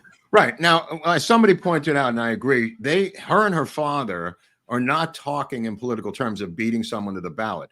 Their terminology is always, he has to be stopped. He can never allow to get back in the Oval Office. He's a threat to democracy. He's a threat. It's never, we're going to beat him at the ballot. That's never, ever their vernacular. It's always a physical. Look inside the lines. It's always physical. Go ahead, Eric. Donald Trump, if he is reelected, it will be the end of the republic. What do you mean? He's told us what he will do. It's very easy to see the steps that he will take. People who say, well, if he's elected, it's not that dangerous because we have all of these checks and balances, don't fully understand the extent to which the Republicans in Congress today have been co-opted. One of the things that we see happening today is a sort of a sleepwalking into dictatorship in the United States. Mm-hmm. Yeah. Okay. Dictatorship. So what do you do with dictators, Mark? You have to take them out. Now, ironically enough, that was Dickerson, whose mother, Nancy Dickerson, had sex with LBJ. She was the first woman telecaster for NBC News, and he had sex with her in the hotel here in 1960, right down the street from me, for the Democratic National Convention that was held here in Los Angeles after he won. After he was nominated as a vice president. He lost the nomination, went to JFK, but he became vice president, and she went up to interview him in a dark room, which is in my script, LBJ, which we are working to AI at this time, which will eventually release to locals people. And there's a whole second, that's her son. So Liz Cheney is using language about taking this guy out. And the language is so dangerous, so draconian, so military, so treasonous, as there has to be a reckoning. So this cannot happen again. These two people have got to meet some sort of official consequences. I'll just leave it at that. Let everybody use their own imaginations. Okay. But Mark, how would they do it? Let me see. Right. Okay. So they back Nikki Haley. Okay, that's fine. And I don't know how Mitt Romney's involved, and apparently Mike Pompeo is going to be her VP candidate under Nikki Haley, who surprisingly shows up at the last minute to speak at the Republican National Convention and wasn't on the original schedule. Nobody knows how that happens. Here's a guy, Mitt Romney, and here's another Dr. Evil, right? Yep. Is that what we're looking at? Okay. So Dr. Evil, which goes back to 9/11. Dr. Evil was in the bunker in 9/11. They brought him down to the bunker. For 8 years, there was a woman who was the head of the detail for the vice president, Dick Cheney. She becomes a friend of the family. She lives with them. She becomes their personal valet. She is the woman who is in charge of the Secret Service detail who takes Cheney to the bunker on 9/11. She is there for every part of Dick Cheney's vice presidential term. And she then becomes really close with Liz Cheney. She literally becomes, even when she was not at the Secret Service, this woman becomes the private security for the family, Eric. And let's take a look and see who that is. Oh my God. Look at the woman on the right. She is Kimberly Cheadle. That's her on the right with her boss, Dick Cheney, who she worships. Now, Kimberly Cheadle will famously leave and go to PepsiCo and then come back. And but that was after she was taking care of the Bidens. Well, this is when she was younger, when she was taking care of the Cheneys. But before she gets to the Bidens, she's doing this stuff for him, and she is brought into his fold and thinks and acts and moves like a sycophant, is what I wanted to say. She then leaves for PepsiCo and comes back because of a woman named Jill Biden. Jill Biden handpicks her to become the head of the Secret Service. That's how she gets to this position. All the other time she's with the Dick Cheney family, with Liz Cheney, and I'm not going to take a bullet for Donald Trump family. The entire Secret Service gets co-opted by this woman, I believe. She then is famously handpicked by Jill Biden to become the head of the Secret Service, which is where we are now. I believe, and this is for people who doubt me, I believe that Dick Cheney and Liz Cheney were the masterminds behind the situation to get Trump. And I don't mean nuts and bolts. I mean the overseers as the masterminds. I think Dick Cheney is the one that put this ball in motion like LBJ did in 1963 in Dallas. Did LBJ sit there in the Texas window? No. I believe LBJ put the ball in motion, and I think Dick Cheney is LBJ of this particular assassination. There we go. Okay. Other people are already starting to figure this out. I think Greg Kelly started to figure it out, put something similar up on his show last night. If you want to take a look at Greg Kelly, other people, I've been thinking about this for weeks, and I've talked to Eric about it earlier in the week. We kind of kept it secret for this show. We're not on every night, so we really can't do a nightly thing. But Greg Kelly also came to this conclusion late last night on his show. So if you want to see a similar take on it, look at Greg Kelly. All right. Now, to wrap things up, the big thing going around was the quote unquote, where's Joe? What's going on with Joe? Is Joe around? He's calling in to the campaign, the Kamala campaign. And there was some controversy about it, but I definitely want to clear it up on both ends because we're talking about different things. Essentially, he called in here. And now I'd like to introduce a man who we all admire and respect because he has done and continues to do so much for our country. Mr. President, thank you for calling in today. Over to you. Julie, if I didn't have COVID, I'd be sitting there with you, standing there with you. I'm so proud of what you've all done. but this COVID has keep me out of people. Okay, so there was some question about this. Now, I do want to go into it, and I want to tread really carefully on it because I saw this, it went around, you shared it with me too, and there is questions, but I know yesterday's news was surprising and it was hard for you to hear, but it was the right thing to do. I know it's hard because you poured your heart and soul into me. okay, so this person supposedly uploaded the sample to 11 Labs, which is something I use, and came up with a probability of supposedly 98% that this audio was generated from 11 Labs. Okay, but hold on. I've got to be fair. And I just have to tell everybody, 11 Labs is very powerful.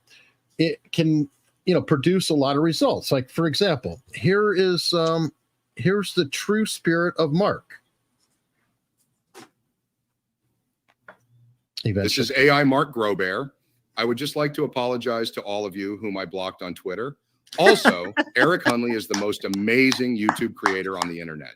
I said that, right? That's the truth. It's the truth. Absolute fact. Absolute fact. I was there on the phone with Hunley saying that last night. That's right. And I just want to get it out. I'll tell you something. My mother couldn't tell the difference between that or me. And I think Joe Biden might have been AI'd yesterday by the people surrounding Harris. He could have been, but here's the problem. That clip that I played, I pulled that same a portion of that clip. I ran it myself, and it said that it was very unlikely and only 2%. Well, how does he get 99%? What is it? Well, I don't know, but when I ran the AI I did on you, that came up 98%. Oh, so you're saying I'm the president of the United States? Oh, you're definitely AI. I'm the AI president of the United States. You are. It would be wrong, Hunley. We could raise $1 million. We could get the money. Can we talk about Nixon for a minute so we can meet up? Well, we will. Hold on. Let me finish this little segment. That's all right. But I can't confirm. Have a little fun, Hunley. I intend to. We did get the supposed proof of life. People are questioning when it was shot or whatever with him walking around. But I can present to you that no, Joe Biden has shown up in the Oval Office and has released a statement today. My fellow Americans, I want to take a moment to address some of the hateful shit you've been talking about me. Many of you have said I am suffering from brain worms or that I have applesauce for brains. Well, I won't mince words, so here it is. You. You're all a bunch of end of quote. Repeat the line. So enjoy President Cackles or President Booty Juice. I really don't give two anymore. Biden out. Wow. Just wanted to clear that up. Wow. So, I mean, apparently he's letting his hair down now. Yeah, why not? He doesn't care. I mean, who knows what he's going to say after Wednesday night, tomorrow night when he goes and faces the nation and starts mumbling incoherently. You got to love the Trump part. It goes, I don't know what he just said, and I don't think he does either. That great Trump line. Dude, that's one of the greatest New Yorkese lines from Trump, who was trying to be restrained, I think, in retrospect, looking back at that debate. He really was restrained, Eric. And it was bothering me, as you know, how restrained it was. But that line will live in infamy. I don't know what he just said, and I don't think either he does either. Nope. And okay. So let's talk about California. I had my little bit of fun. Yeah. So we'll talk about it. We got something going on in California. This is totally Nixon. It's going to line up with Trump because that's the reason we're doing this thing. The 50th anniversary of the resignation of Richard Nixon. I will resign the office of the president noon tomorrow. And we're going to commemorate this at the Nixon, next door to the Nixon Library in Brea, California, with a live show, a live Freeform Friday, which you are going to be part of in the audience in this ballroom. We're going to have dinner. We're going to have hors d'oeuvres. There's going to be drinks. That's Friday. That'll be like 1 to 6-ish, I think, right? Yes, on the Friday 1 to 6, LA time. Keep in mind, LA time, 1 to 6. Correct. On Saturday, we're going to be in the same hotel, and we're going to do something from 6 to 10, and that'll be a Q&A. There'll be a dinner beforehand and drinks, and we will then mingle and party and answer questions, and that will not be a live show, but it'll be a live Q&A for that different audience. So on the website, you can explain how the tickets are sold or whatever you do over there. americasuntoldstories.com/events. There is a link in the description wherever you're watching. Presumably it's YouTube or the green thing. We can't say other things or YouTube gets upset, but americasuntoldstories.com/events. And while you're there, you can always go to americasuntoldstories.com, get some energy together, buy some coffee, folks. Well, let me just finish this. Before we get into the coffee, let me just finish this thing about the event, because you could talk to me and Eric privately when you're there. There's plenty of times. It's a small, we don't sell a lot of tickets to these things, so it's extremely intimate. And we will talk to every single one of you there because we can, because it's not huge. So the tickets are going to go quick. There's discounts on the hotel room. In the hotel where we're having the event, there's a block of rooms for us. We never did that before. There's a secret code to use to get the hotel room. That's on the event. When you book the event, right. There too. And right next door down the road is the Nixon Library. Neil Gorsuch is going to be there signing his new book. You can meet with Neil Gorsuch on Friday. Monica Crowley is going to be there afterwards. You can meet with Monica Crowley. There's going to be a lot of stuff. Disneyland is right there, and Knott's Berry Farms, also the home of Nixon, and all of the other artifacts of Nixon are inside the Nixon Library, where you can actually, which I'm going to do, listen to the Watergate tapes, which I've never done. I've never been to the Nixon Library, which is why I wanted to do this. It's in Orange County, California, pretty, below LA County.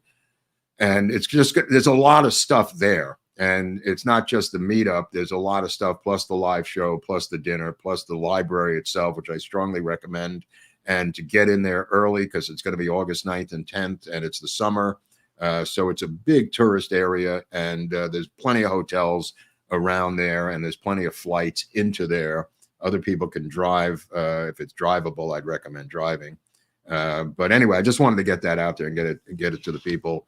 Because we have Supermod Nate who's going to share. Thank you, Nate. Thank you, Nate. Thank you, Nate. Right, and we call him Nate the Enforcer, where I come from, and he is he was the lawyer for Gil Scott Heron at one point, but then rats ate his sister Nell. So the situation with Nate is great, and Nate the Skate, who used to be Nate Archibald, was also a great Nate. There's a lot of great Nates, and we may have another great Nate on Friday, Eric, coming up. Mm-hmm. The infamous Nate Hockman is back. Is either here. Anybody named Nate can come on the show, bro. It's all Nates all the time. So we got Nate Hockman, maybe the original Nate Hockman. We're not sure which Nate Hockman is going to show up on Friday. But let's get back to the coffee, because I know Eric wants to say something about it. Well, I definitely want to talk about coffee. We got a ton of super chats, but I always want to put this out there. America's Untold Stories Supreme Breakfast Blend, which is a combination of Indonesia Sumatra, which is an ancient brewing process, kind of like my partner, and the fine modern European process of the Mexican Chiapa beans. And it is tremendous coffee. There's constant 5-star reviews going out. Everyone who likes coffee. Now, if you hate coffee, you probably won't like this, because it's excellent coffee. So if you don't like coffee, you won't like this at all. But if you like coffee, this is outstanding. And I think it is really good. It's powerful, and it's got a lot of life to it. I'll tell you that much. It definitely does. And I always, I harp on this fact, but it's a big deal to me. Many years ago, I stopped having cream in my coffee. Not cream, sorry. I stopped having sugar in my coffee, and I got it down to where it was like just cream and coffee. This stuff is so rich and bold, I don't even use cream. I can actually drink it black. It tastes good. Every other coffee, save one, I always put cream in. So it is a really, really good coffee. I want to jump into super chats though, because let me just tell people that they can download the preliminary findings by the Ron Johnson group out of Wisconsin, and in there, which I didn't read because there are 41 unanswered questions that Johnson's team has preliminarily put together on the preliminary findings. So you can download this. It's called Preliminary Findings, July 13th Assassination Attempt on Former President Donald Trump, Executive Summary. It's about 13 pages. And maybe we could post it, Eric. I'll send you a link. Get it to me. I'll send you. I have it. I'll send you a link to it. All right, we'll post we'll put it on locals. Yeah. Okay. All right. So hang on. Got that. Let me see. Al Gonzalez comes in. Was out with a few of my old colleagues from Intel. We all agreed there will be further plots versus Trump, and his private plane is the most likely next target for sabotage, part of the CIA playbook. Absolutely true, Al. I said on last week's show I expect 4 to 5 more attempts between now and January 25th because they are running out of the clock's going to run out. I didn't think about the plane, but the plane is an extremely vulnerable spot. And Al's right. They have used the plane. Every Intel group, every 3-letter IC organization has used planes throughout history. So he has to get a decoy plane, I think, a backup plane, and just switch back and forth. Yep. TB, I think Donald Trump will win the upcoming presidency, but if he doesn't, what type of president do you think Kamala Harris would be? Don't hold back, you diehard Republican. Well, you're looking at it. I think it would be. No, I think it'll be be Obama on steroids. I don't think it'll be related to the Biden administration. It'll be Obama-esque. Let me just leave it at that. Yeah, with a little more love for Iran. Yeah, again, I think she's a pawn of Obama. So I think that she would be his next puppet for literally his next term. The guy he was using as a puppet literally died, so he had to get a new puppet. So, speaking of passing away, rest in peace, Jimmy Carter. Oh, I didn't know that. Oh my God. No, wow. I mean, it's so much news. I forgot he died this morning. Oh, I didn't know that. Oh my God. So now they're all going to have to show up at the Jimmy Carter funeral. That means Joe Biden, Obama, Donald Trump. Who else is still alive? Kamala. Bush, the Bush, Harris, maybe. Yeah, George. Oh my God. This is going to be interesting. Yeah. Trump is going to meet the people who were trying to kill him, or at least try to lock him up. I mean, that's awkward. Yeah, that's awkward. Yeah. Oh, and somebody's saying it's fake news. Okay, I saw it put out. Eric, don't tell me a guy's dead. I don't have any sources here. What do you? Let's move on. I don't know either. You tell me the guy's dead. I believe you, Hunley. Well, I thought anyway. Scott Bimbo, coming from water tower takes extreme skill. Not trained will be high. Just saying. Yeah, it's just it doesn't look like it. It doesn't seem like it. Nobody saw it coming down, going up. I mean. I had a sniper break it down. He said it is probable but unlikely. There's a huge wall in back of the bleachers that were in back of Trump. That wall, if you look at the water tower, obscures Trump. Yeah. You know what? I got sucker then. Yeah, it looks like he's still there. Okay. Stop sounding. People are dead, Hunley. Come on. Well, it was a senator who put it out. I got confused. Senator Douche. All right. Storm drain guy beats mortal error guy. You know what? That's funny. He's right. That guy is right. That's very like mortal funny. Error. I bet mortal error is the worst. No, but he's right just in terms of possibilities. I mean, the storm drain people have been fighting with the mortal error people, and they're both deep state operatives for sure. That's where they came from. Hey, look, you're talking to a guy who wrote a script about the CIA that I had to fight the CIA in court because they were rewriting my script. Right. All right, Hanover Fist. I'm not trying to spread fake news. Didn't realize. Anyway. No foul. Let me see. Thanks, Lord Buckley. I understand what has happened. Well, at least it frames it a little bit. I mean, it's based on what I know right now in terms of the facts that I have right now, and there's supposition involved, and there's also anecdotal stuff. But I think I'm onto something here, and I think Barnes had part of it with the Nikki Haley Pompeo ticket over there waiting in the wings, thinking that he was going to be killed. Everything we're seeing now rolling out is based on the fact that Trump is dead. Everything we're seeing now that's being rolled up at lightning speed was based on him being killed. The confusion and distortion is because he's still alive. So the rough spots are because he lived, and the rapidity, the rapid rollout of all these events was designed beforehand. Yeah, in my humble opinion. I mean, it could be. I can't keep up, as you can tell. Jim Hansen, CNN reported yesterday that local law enforcement found his ladder and pack on the side of the road near his home, nearly an hour away. Okay, well, that's not what anybody else is saying. So don't use CNN, bro. That's all I can tell you. Stop watching CNN, you retard.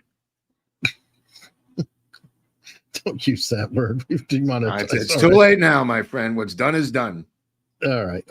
Bex Fire, I appreciate that Mark isn't an ass kisser.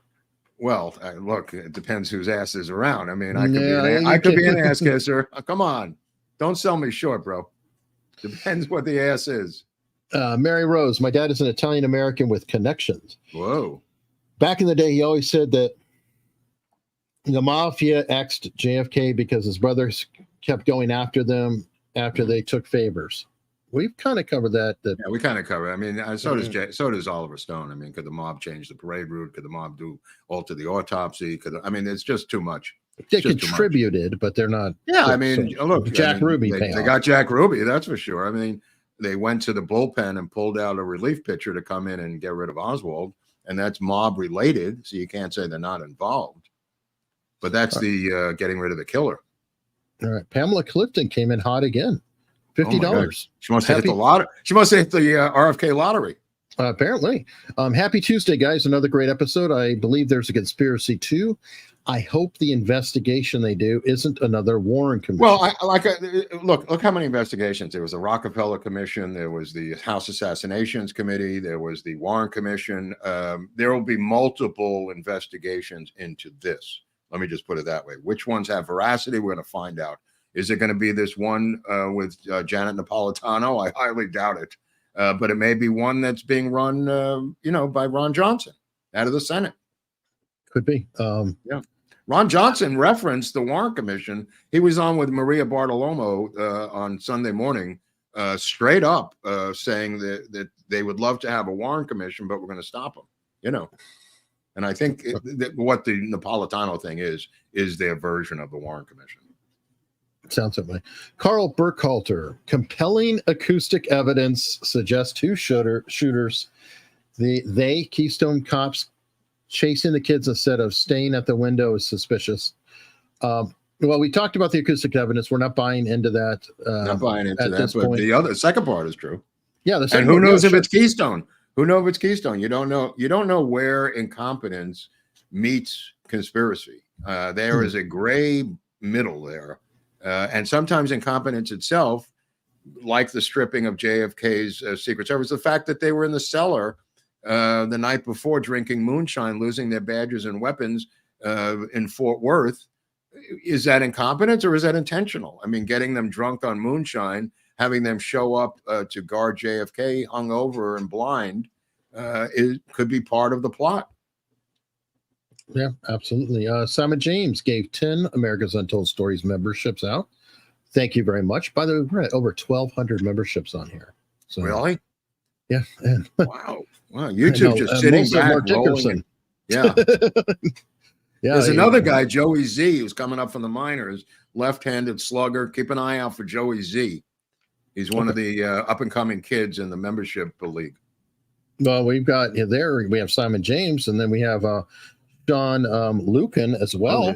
These are rookies. These are rookies. Yeah, I've never heard of these guys. I might get their rookie card.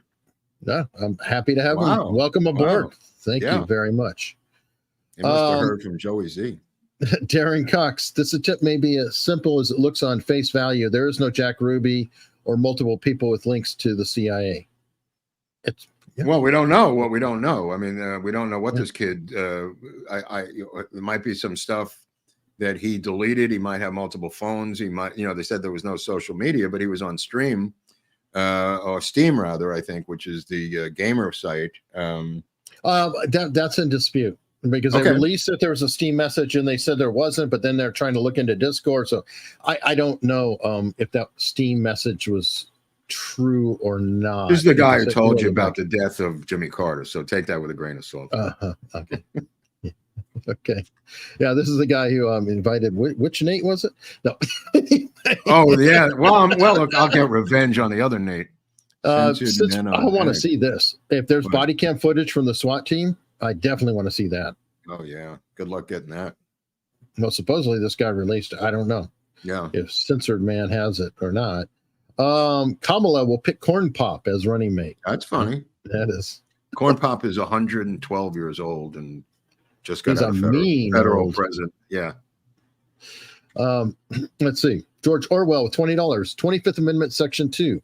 Whenever there is a vacancy in the office of the vice president, the president shall nominate a vice president who shall take office upon confirmation by a majority vote. There you go. Of both houses. You don't have it. All right. They won't have it. That's the whole point of that story.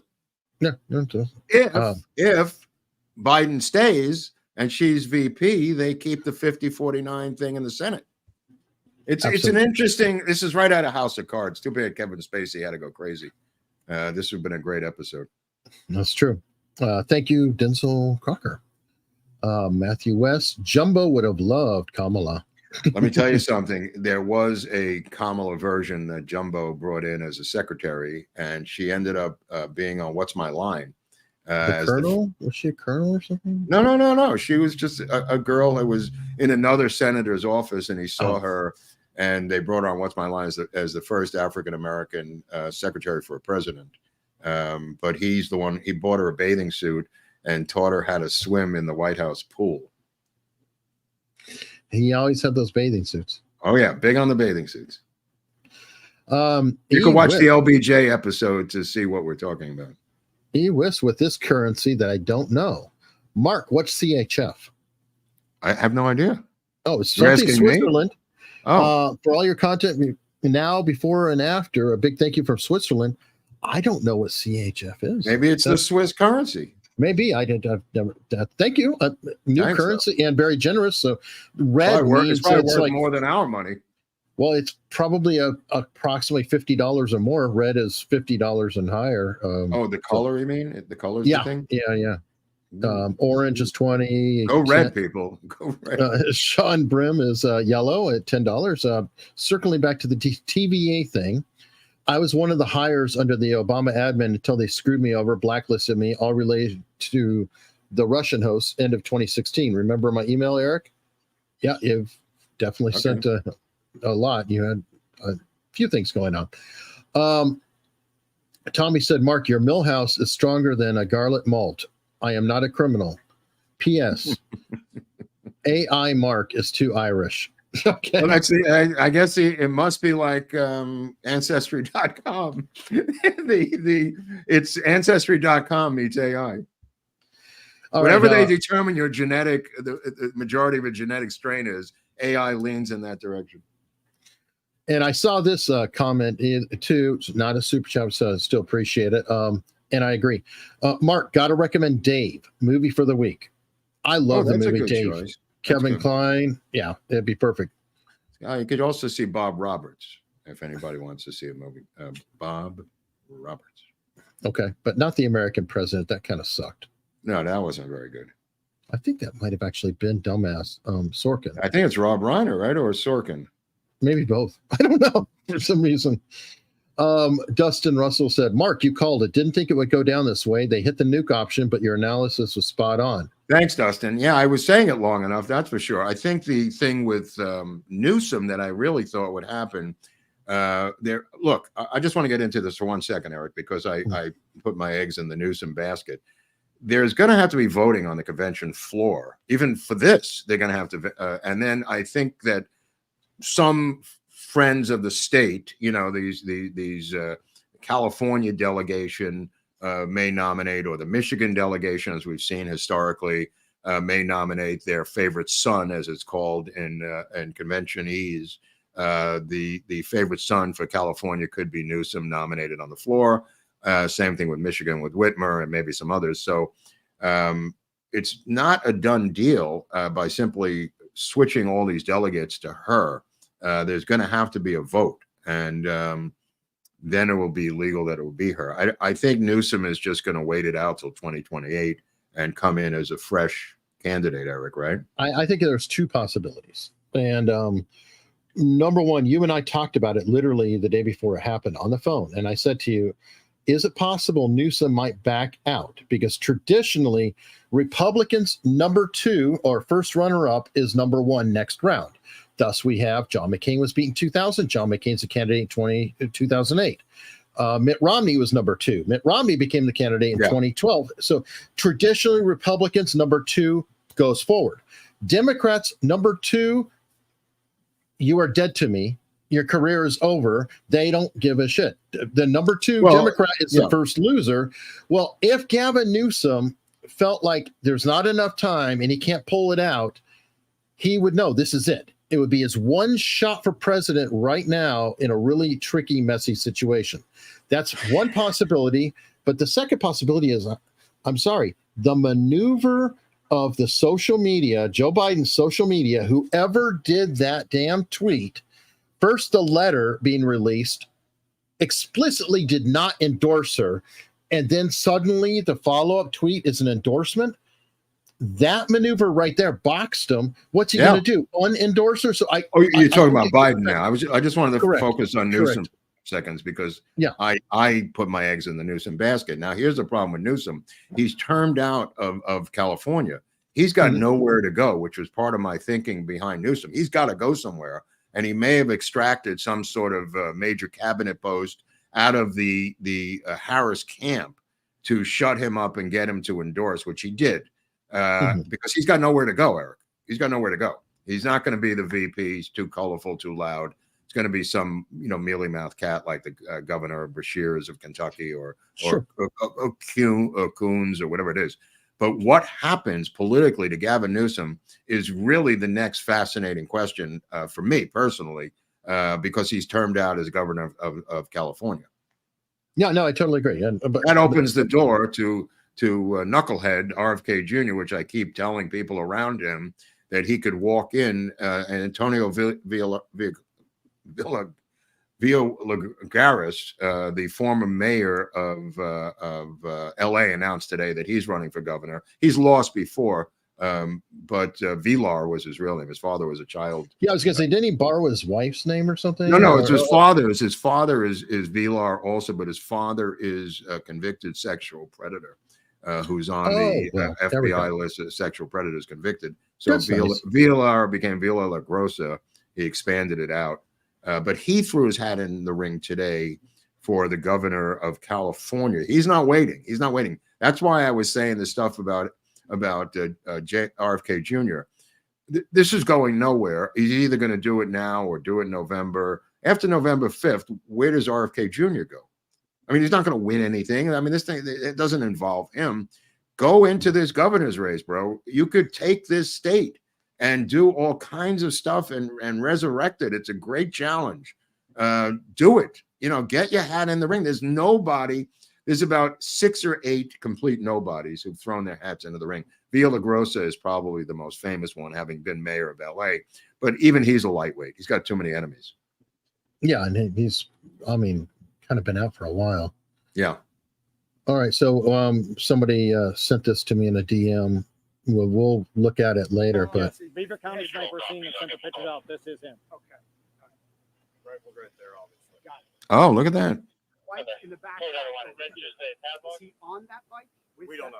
We don't know. All right. So we'll have to look it over, and we have something to talk about on Friday. But it looks like it might be.